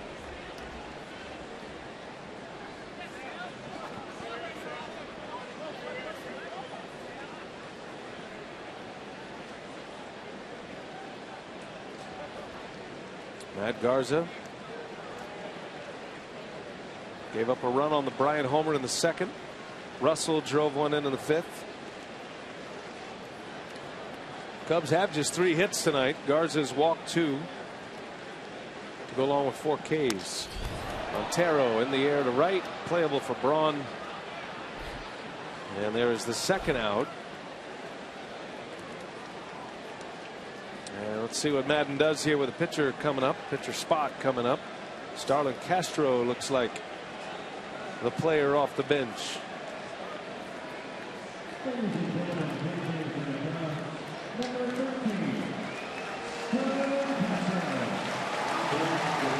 So Madden's going to make his move now, and guessing he'll lead Castro in to play second base. I would imagine. They just wonder how long Starlin Castro is going to be on the bench. He's got a world of ability. It's just, focus issues for him, I would imagine. Maybe Joe Madden trying to send a message to him. I can't imagine that the Cubs have completely given up on him. Too young, too talented. Well, we'll see. It's been another down season for Castro. Well, you could see that ended up maybe in a platoon situation. He made a great play yesterday in the Brewers bullpen. In his first ever game at second base. Jumps on the first pitch. That's going to stay in the ballpark. As Peterson makes a catch to end the inning. So Garza is through 7. Matches his longest outing of the year. Brewers down a run. We go to the 8th.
Hotline. Know what's below? Call 811 before you dig. Diggers Hotline.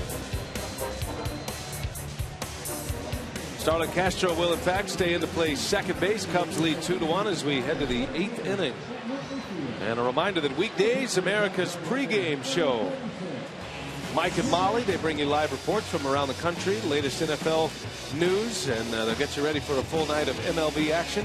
Catch America's pregame every weekday 4 p.m. Central on Fox Sports 1, streaming live on Fox Sports Go. And the new pitcher for the Cubs, Richard, is out. And the right-hander Pedro Strop, who had the 8th inning last night, gets the 8th inning again tonight. Yeah, a couple of strikeouts in a 3-up, 3-down 8th. He went through Davis, Lind, and Lucroy. You can see the numbers for Strop, 56th appearance. 266 earned run average, but a 1-5 record. Need more strikeouts than innings pitched. Big fastball, good slider for Pedro Strop. Elian Herrera will pinch hit for the Brewers.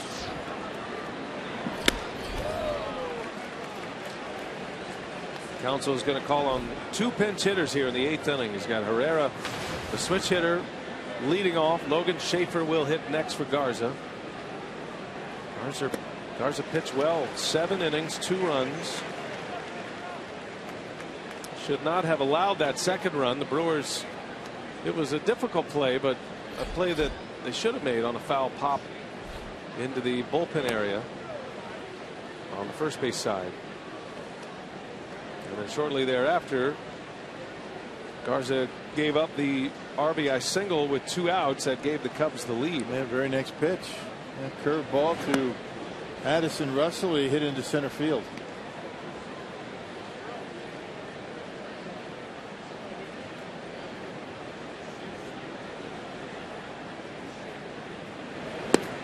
And a swing and a miss. Strop strikes out Herrera. Got him in a defensive swing to get him.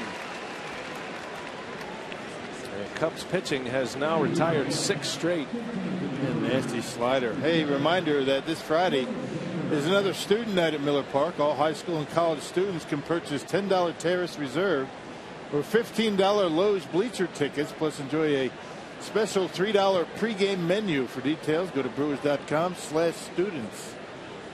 It's going to be that time again. Back to school is coming fast. Logan Schaefer pinch hitting for the Brewers.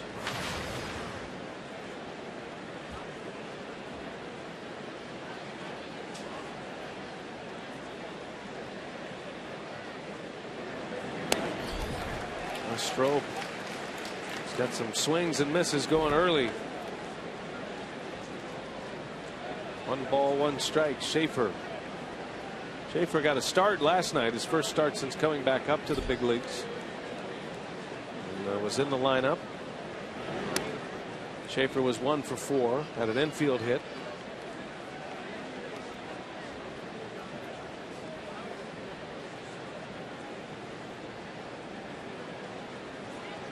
Schaefer 2 for 12 as a pinch hitter this year.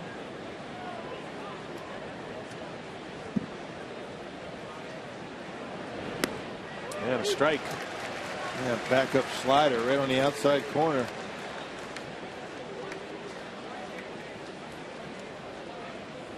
Yep, mid to upper 90s with a fastball, and he's got that nasty late breaking slider.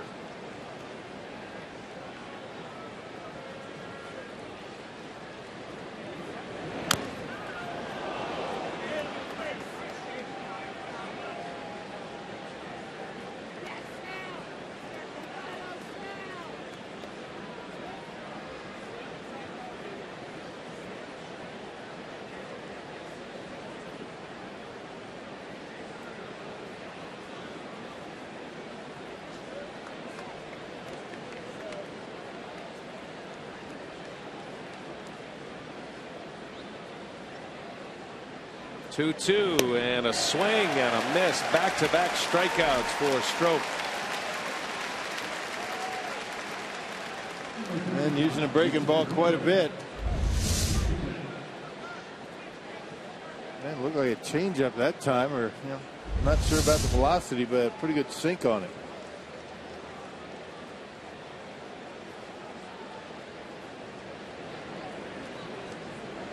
Top of the order, here's Peterson.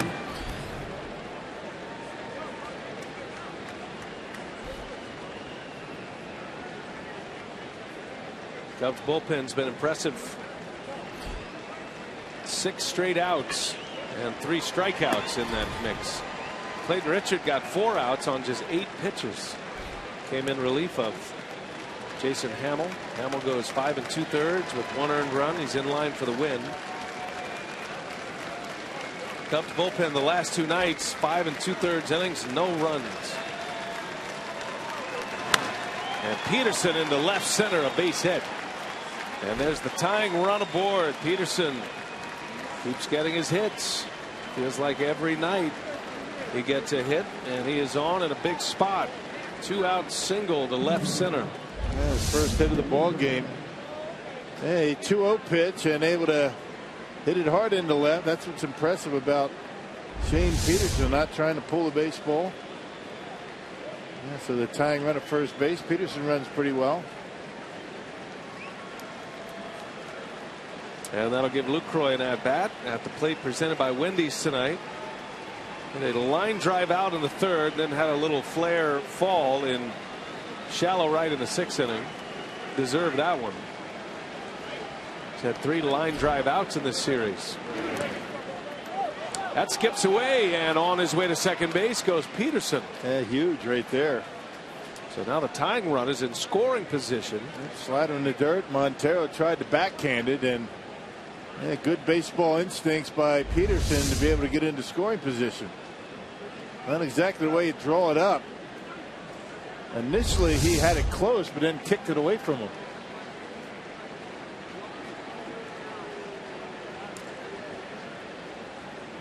Let's see if Lucroy can come through here. 8th inning. Brewers down a run.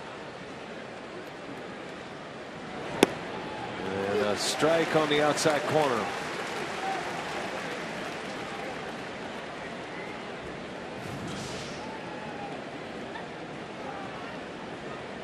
Lucroy, 25 runs batted in. Prior to this year, has been one of the best hitters with runners in scoring position the Brewers have had throughout the last few years. And all he needs is a base hit. You know, Ed Cedar's going to send the runner anything in the outfield. Outfield pretty shallow for Lucroy. Brewers have only had 2 at-bats with a runner in scoring position. And the other was Lind back in the 6th inning. He flew out. 1 ball, 2 strikes. 2-men are out. Tying run at second base. And Lucroy on the ground. Russell makes a play to end the inning. Brewers strand a runner at second. Still 2-1. Stroke with a scoreless 8th.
Inning.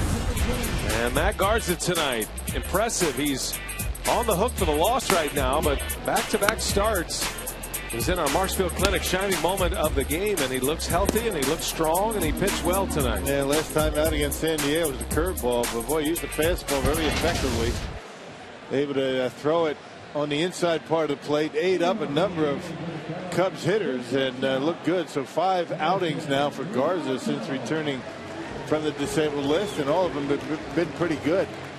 Well, Jeremy Jeffress on for the 51st time as Leon Herrera takes over at third base. Jeffress hasn't pitched since Wednesday. Actually, he threw a bullpen earlier today during batting practice. He's trying to shake off some of the rust. We'll see how it affects him here tonight. Jeffress facing Addison Russell, who drove in the go-ahead run back in the 5th inning against Garza. I'd say the Cubs are the hottest team in baseball, but the Toronto Blue Jays won their 10th straight tonight. And the Blue Jays now lead the American League East. Yankees lost. Toronto's in first place.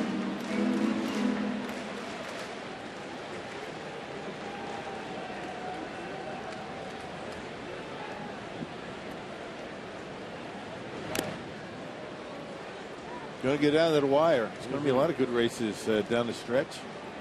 You got the 3 National League Central Division teams with the three of the 4 best records in the National League. Cardinals with the best record. The Pirates are right behind them. Cardinals lead the Pirates tonight 4-2. Games in the 6th inning. The only race that's probably over at this point would be that American League Central, Kansas City with a 12-game lead. And the Royals are leading again tonight 4-2 late in Detroit. Minnesota now at 500.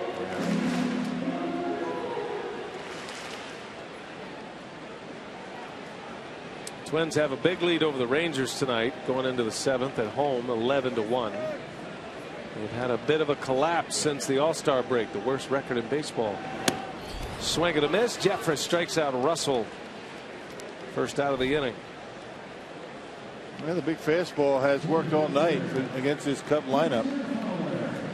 Garza was very effective with it, and Jeffress just threw it right by Russell up in the zone.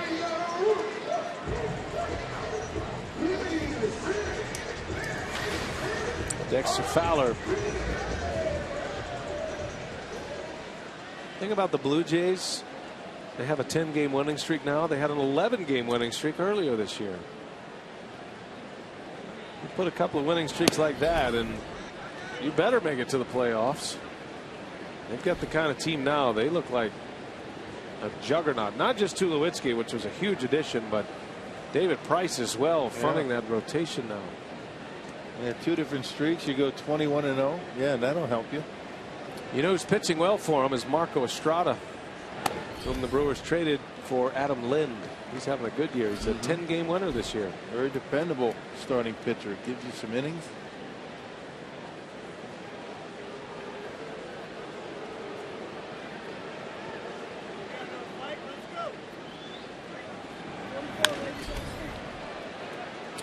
Out to Jeanette, and that's going to be another error. Got a play here. If Jeffress will get up, he can't. Looks like he's shaken up a bit. Fowler had rounded the bag, and it's going to be another miscue by the Brewers. They're just, the defense has really been bad in this series. Yeah. It's costing the Brewers big time. Well, Jeanette just threw the baseball too hard and too far away from Jeremy Jeffress. The first mistake is Adam Lind trying to get that ground ball, and you see Jeremy trying to slow down, not able to get it. That'll be an E4. But Adam Lind just should go over to first base. I mean, he's got to know that Scooter Jeanette shaded in the hole with the left-hander up. It'll be an E4, an out that should have been made. And Counsell will take the ball from Jeffress. Lind shaking his head. We have a pitching change at Wrigley.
From Jeanette, gave it to the pitcher Jeffress. And so a pitching change with Schwarber coming up. Craig Counsell makes a move here to Will Smith. Brewers down 2-1 here in the 8th inning. Can't afford to give up any more at this point. Yeah, Will was in the game when the Brewers took the lead on the Cardinals on Sunday. He tossed a 3-up, 3-down 8th. Chris Davis was a big home run in the bottom of the inning, and the Brewers went on to win.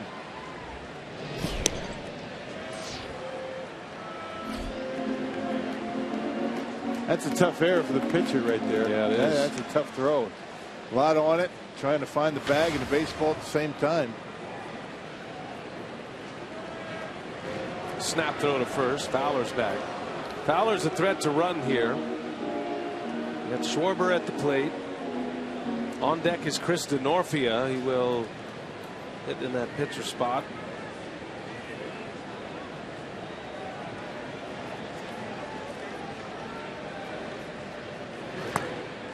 Big breaking ball in there for a strike.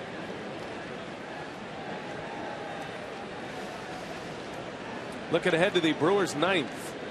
Ryan Braun leads off, then Lind, and then Davis. That's the best part of the Brewers order coming up. Right now, down a run. Smith trying to keep it that way. And again, we'll check on Fowler. Yeah, you got to keep an eye on him. He can run. Cubs have their closer loosening in the bullpen, Hector Rondon. Awaiting a save opportunity. He's got 19 this year. Schwarber doesn't bite on this one.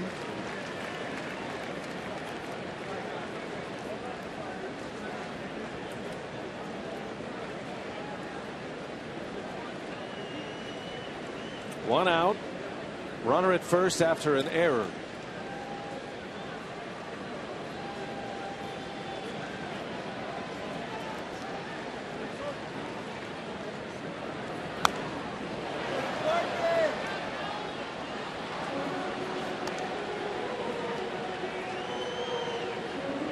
And really no sign of Dexter Fowler trying to steal. He's got 17 stolen bases. Been caught 6 times. Just can't figure out the move of Will Smith. Smith doing a good job keeping him close.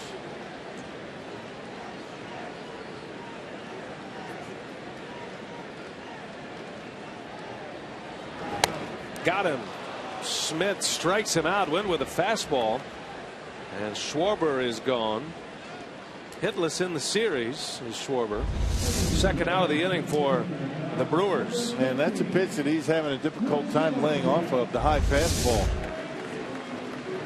Get ahead with 2 strikes and he will chase that pitch. It's amazing how fast big leaguers make adjustments. Yeah. Guy comes out tearing up the league, and there'll be another wave of adjustments. And we'll see how long Schwarber is going to be in this slump.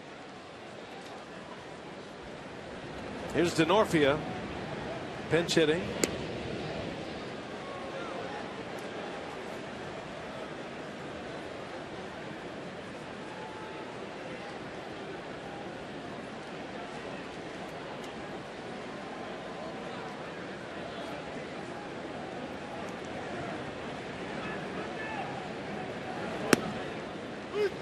Had home runs tonight from Ryan Braun in the first and Chris Bryant in the second.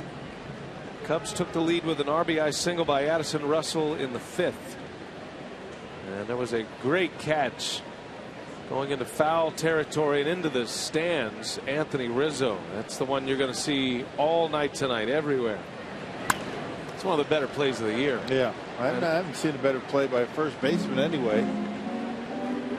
I've never seen a player go. I've seen a player go into the stands, dive into the stands, but never like jump on a tarp and then walk onto the retaining wall and then into the stands. Right. That added the 2 extra layers of difficulty. And still he was able to position himself perfectly under that baseball. All that stuff going on. And he was right there and able to make the catch. Yep, good play.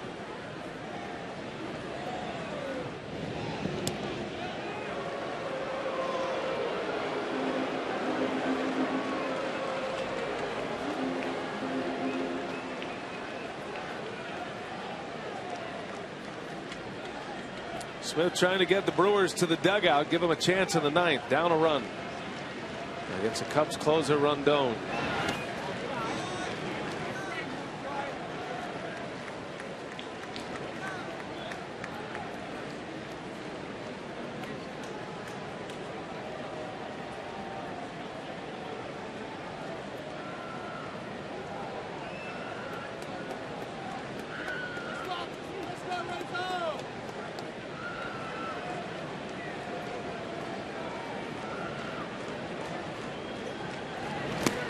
And did he go? He did. Denorfia strikes out. Smith with back-to-back Ks. And the stage is set. Ryan Braun coming up. Rondon coming in. Last call for the Brewers. Down a run at Wrigley. Trying to snap this 5-game skid against the Cubs.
Brewers baseball tonight on Fox Sports Wisconsin, presented by Potawatomi Hotel and Casino. Book your stay now. To the ninth we go. Wrigley Field, Chicago, 2-1. The Cubs lead the Brewers. Ryan Braun will lead off. Hector Rondon, the closer, is in. Yeah, 19 out of 22. He picked up a save a couple of days ago against the Giants. An inning of work, a couple of hits, but was able to strike out the side. He's got that kind of stuff. Big fastball. He'll throw a split. Rondon was down yesterday. Was not going to pitch after throwing a season high 34 pitches in that game on Sunday. Gave him a day off Monday and a day off Tuesday. He's back in the closer's role tonight. 19 out of 22 for Rondon. Denorfia stays in to play left field after his pinch hit appearance. And a 1-1 to Braun is ripped into right center field. That's going to get down a base hit. So Braun with a single, and the tying run is aboard for Milwaukee once again. And a power hitter coming up in Adam Lind. Braun able to center on that fastball that seemed like it was in on his hands, but fought it off into right field. So lead off base runner, and the hot hitting Adam Lind at the plate. Last time Rondon was on the mound against the Giants on Sunday, he loaded the bases and then struck out the next three batters to end the game. That was in a 2-0 Cubs lead and ended up in a 2-0 win. Lind right off the end of the bat. That'll dribble foul.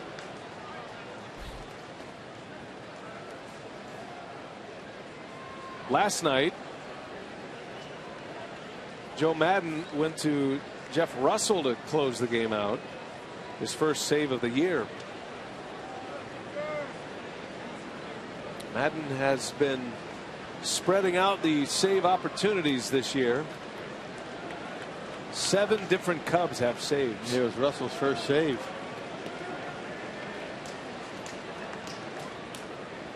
A long ball here, and the Brewers take the lead. 2-1 Cubs.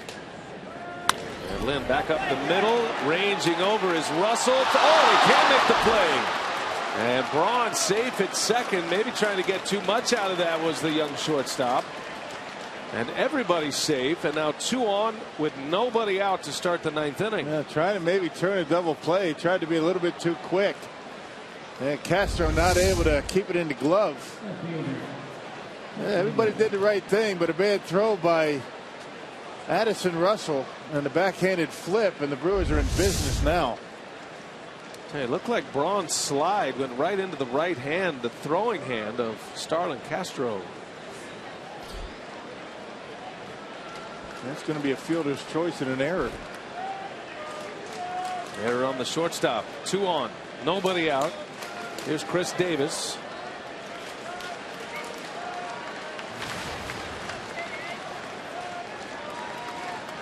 Tying run at second base. 2-1 Cubs. And in the dirt it goes. What a nice block right that time by Montero.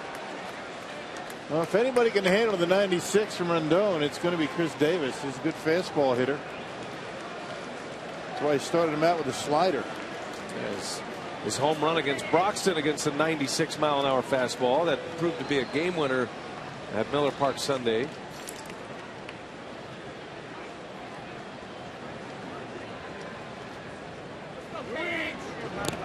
And a wave and a miss. That pitch gets away from Montero. Both runners will advance on a wild pitch. And now a base hit. The Brewers could take the lead. And Montero having a difficult time with the sliders tonight. A couple of them have squirted away from him tonight. That's a big one right there. It takes away the double play, and now a base hit, as you mentioned. Might score a pair. What was interesting about that save against the Giants after he loaded the bases, he got into a couple of 3-2 counts and threw sliders in the dirt. That would have been ball 4, but the Giants on both occasions swung at those pitches for strikeouts. And Davis fouling off when he had one to hit. And he knows. You can see the look in his face. Hanging slider.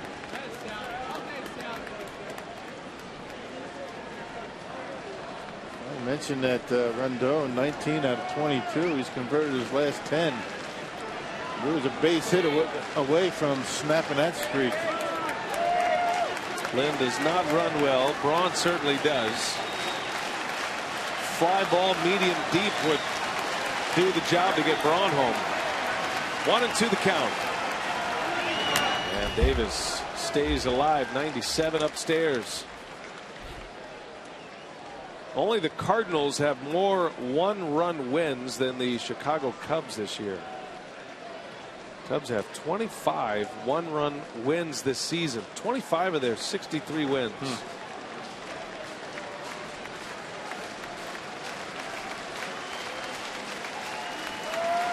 1-2 to Davis.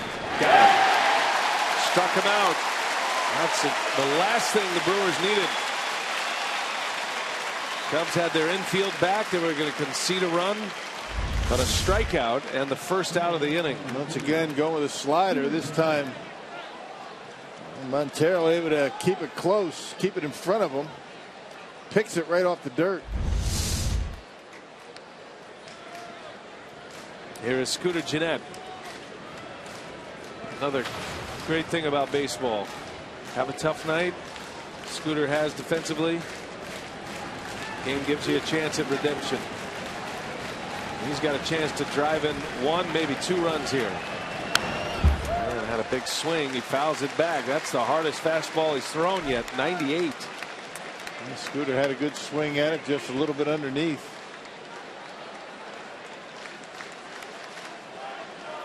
Got to be heads up for the wild pitch. Remember, that's a brick wall back there.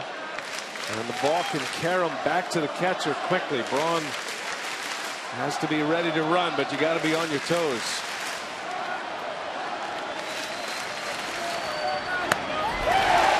Oh, and 2 to Gennett.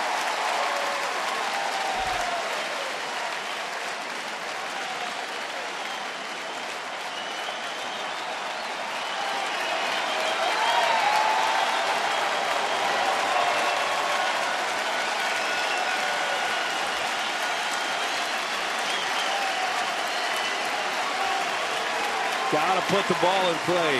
Infield is back. Cubs will concede a run. And it's in the dirt. Montero takes that one right in the belly. Another good block. Those don't show up on the box score. They're huge plays. Yeah, they should be somewhere, though. Well, Rendon confident enough in Montero to spike that breaking pitch in the dirt. See if he does it again.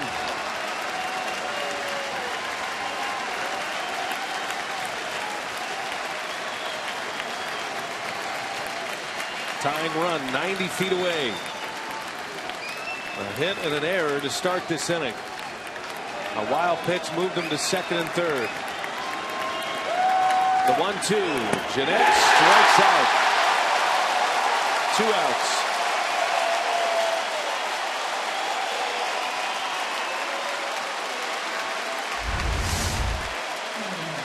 Well, went with an off-speed pitch. That might have been the split right there. And Scooter Gennett right over the top of it.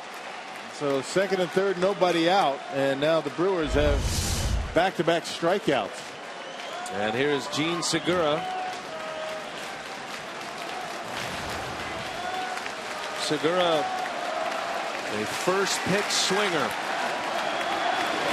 And he takes a ball. Rondon's last 5 outs are strikeouts.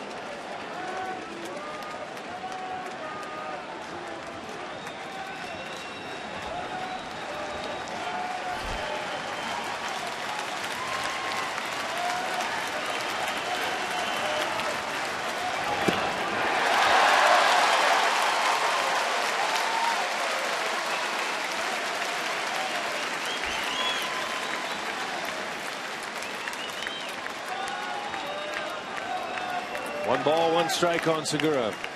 Brewers do not have a hit with a runner on base tonight. 0 for 10. Segura trying to change all that. Tying run at third. Here it comes, and he lays off. Good take. A lot of sliders from Rendon.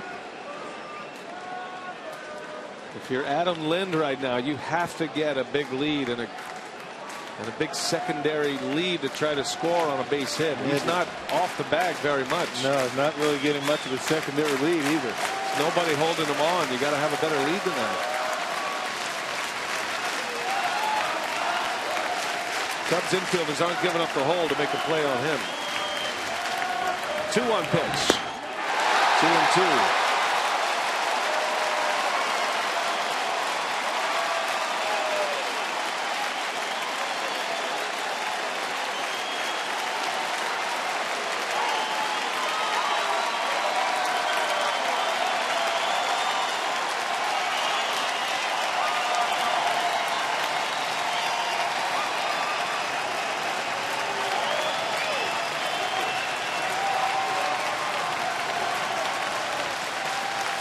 Down to the last strike.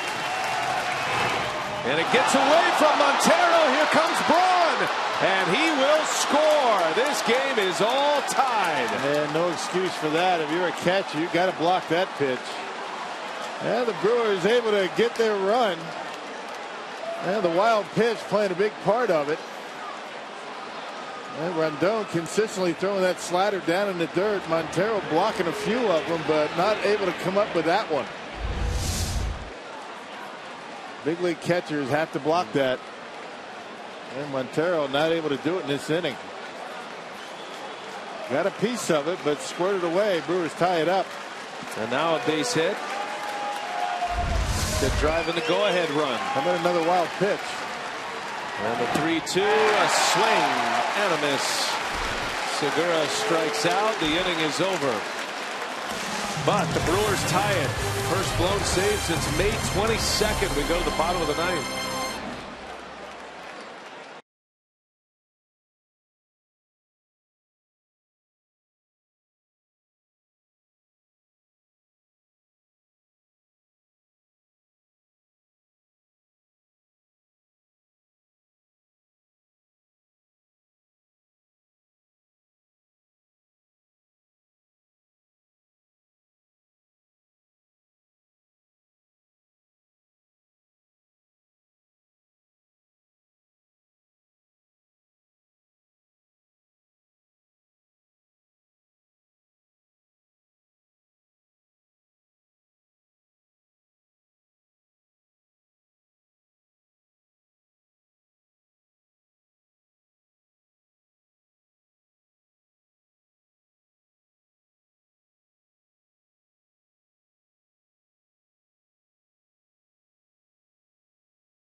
All right, thanks, Jeff. Seems a little strong to say the Brewers have tied it, although they have. The wild pitch, Rondon giving the Crew a gift. Cubs tied it. let's see if the Brewers can steal one from Chicago. Anthony Rizzo leads off. Will Smith back on the mound. And a swing and a miss to get the at-bat started. Boy, an error, a couple of wild pitches. A base hit. Take it back to July 30th. Smith against Rizzo. Rizzo went deep. Back at Miller Park. That was part of the 4-game sweep by the Cubs. And that gave them the lead. That was the game 1 of that 4-game series. I mentioned all those one-run wins for the Cubs. Well, they lead the big leagues in walk-off wins this year. They've had 10 of them. That's what the Brewers are trying to avoid tonight. Trying to get this one to the 10th inning.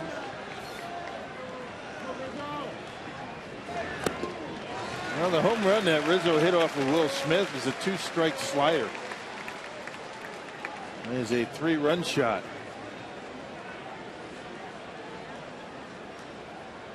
Had 2 3-run home runs in that series.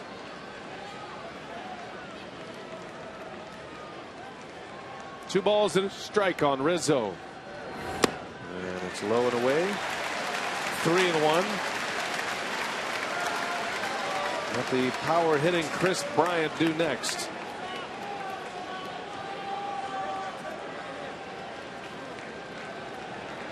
The last 6 outs in this game have been via the strikeout.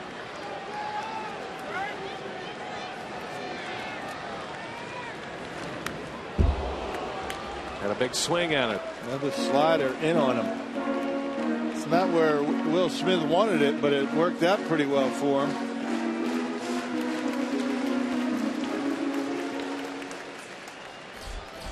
No activity in that Brewers bullpen. This is Will Smith's inning.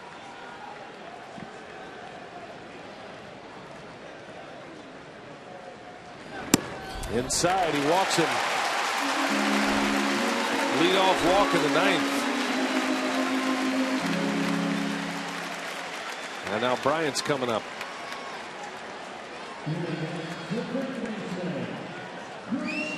Cubs were a strike away from winning this game. The Brewers had second and third, nobody out. Chance to tie it and take the lead. Run scored on a wild pitch with 2 outs and 2 strikes. And we are even up here in the bottom of the 9th. Bryant hit a solo home run in the 2nd, his 16th of the year. He's 1 for 3 tonight. And Smith in need of a ground ball here. Bryant doesn't hit many ground balls. Got that uppercut swing, great power. He hit a home run to right field in the 2nd inning tonight. That was when the wind was blowing from right to left. He hit it into that wind. Looks like it's blowing more straight out to center. Brewers outfielders very deep. Strike 2.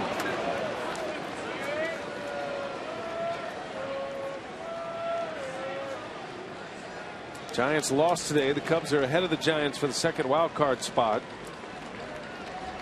Currently at 4 games.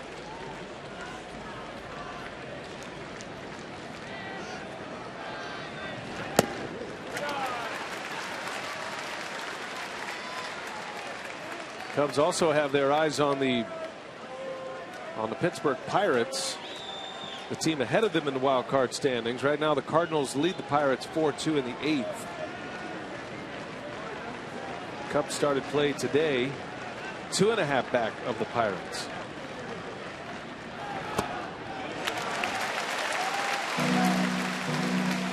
Whole lot on the line for the Cubs. The Brewers are trying to spoil the party here. And Smith's got to keep an eye on Rizzo. He will run. Got some stolen bases. Rizzo has 15 stolen bases this year. Been caught 5 times.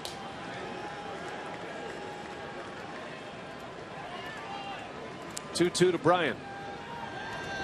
Strike called. He punched him out. Will Smith gets Chris Bryant looking. He caught him guessing. Yeah, 2 fastballs right on the outside corner and at bat. Well, not much you can do with that pitch. Right on the edge, and Bryant caught looking. It looked like it was more right down the middle. Maybe looking for a breaking pitch. Smith with 3 strikeouts for his 3 outs. And the 1 walk. Rizzo at first now. Jorge Soler the batter, who is 0 for 3 tonight.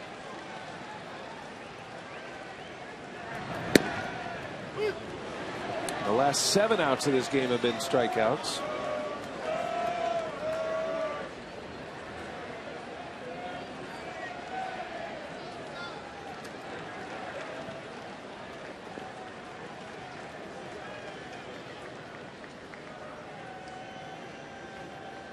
Crowd got quiet. The 0-1. Soler takes strike 2. 2 breaking balls, backdoor variety, right on the outside part of the plate.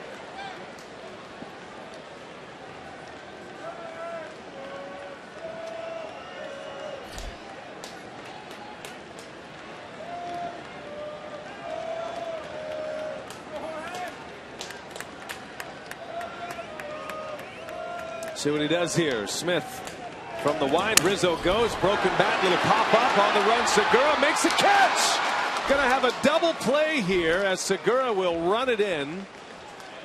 And Rizzo on his way back. So Segura makes the throw. And that is that. We are headed to the 10th inning. Great catch by Gene Segura. Double play to end it. Extra innings from Wrigley.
And the Brewers fortunate to be in extra innings. They scored a run, a tying run in the 9th on a wild pitch with 2 strikes on a batter. Rondon blows the save despite not allowing an earned run.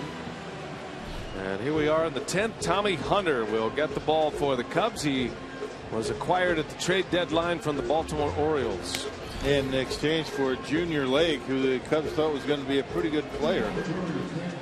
Made his Cubs debut on August 1st against the Brewers and recorded a save by getting the only 2 batters that he faced. That was a game where Jason Mott was taken out in mid-inning. Well, he's got the 10th. That was Hunter's Cubs debut at Miller Park. Elian Herrera will start it for the Brewers. Shows bunt, takes a strike. Jason Rogers is on deck in the pitcher spot. Matt Garza started. He pitched well tonight. 7 innings, 2 earned runs, only 3 hits. Jeffers came on for a third of an inning, and then Will Smith an inning and 2/3. He gets 5 huge outs for the Brewers. Yeah, gets through the middle of that Cubs order and really no problem doing it.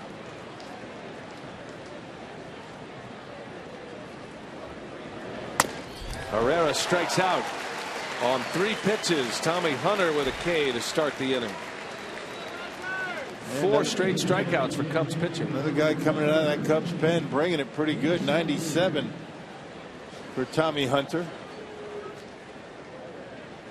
Put that last fastball right where Montero wanted it. Wanted it up above the belt. He put it there, and Herrera swung right through it. Here's Jason Rogers pinch hitting. Rogers has been a good hitter for the Brewers off the bench this season. 9 hits, 34 at bats. Has a home run as a pinch hitter this season. Another good fastball hitter. So Hunter starts him out with a couple of sliders. It's amazing when you look at bullpens in baseball these days. Everybody seems to be throwing mid-90s. Didn't used to be that way. That ball's ripped into left field, but right at Denorfia for the second out. Man, the Brewers have lined out a lot tonight. And I don't know if anyone was hit harder than that one by Rogers. Yeah, and a fastball down the middle just dropped the head of the bat on it. And another hang with him for the Brew Crew. Been a number of those tonight. Any elevation at all. He hits the bottom half of the baseball. He's going to hit one out of here. That ball had some heat on it. So 2 men are out. Here is Peterson. He hits one into left field. Going back to Norfia. He's at the wall. He leaps up and he makes a catch. Slams into the ivy. Norfia with a fantastic play. And another hit taken away. Bottom of the 10th coming. 2-2 game.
Norfia, heck of a play by the Cubs left fielder, brought into the game for his defense.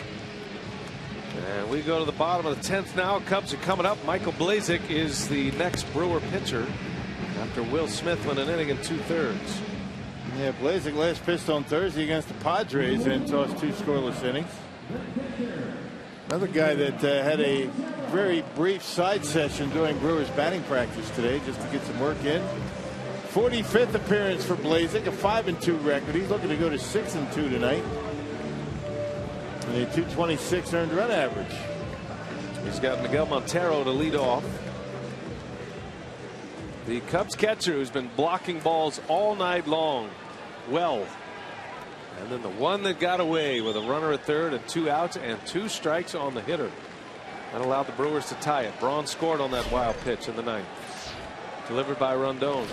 Can't block them all. But in that situation, those are the ones you have to block. There were 2 wild pitches in that inning. Braun was at third base courtesy of a wild pitch. Montero, left field. This is back and it's gone. A home run to win the game.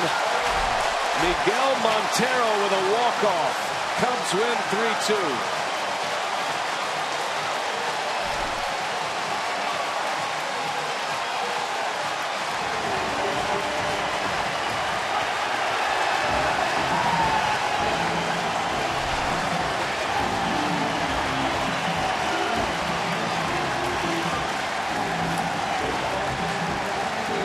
Chicago Cubs lead all of baseball in walk-off wins. That is their 11th. And they get the Brewers tonight. 3-2 the final score. This team is rolling right now. The Cubs have won 12 of their last 13 games.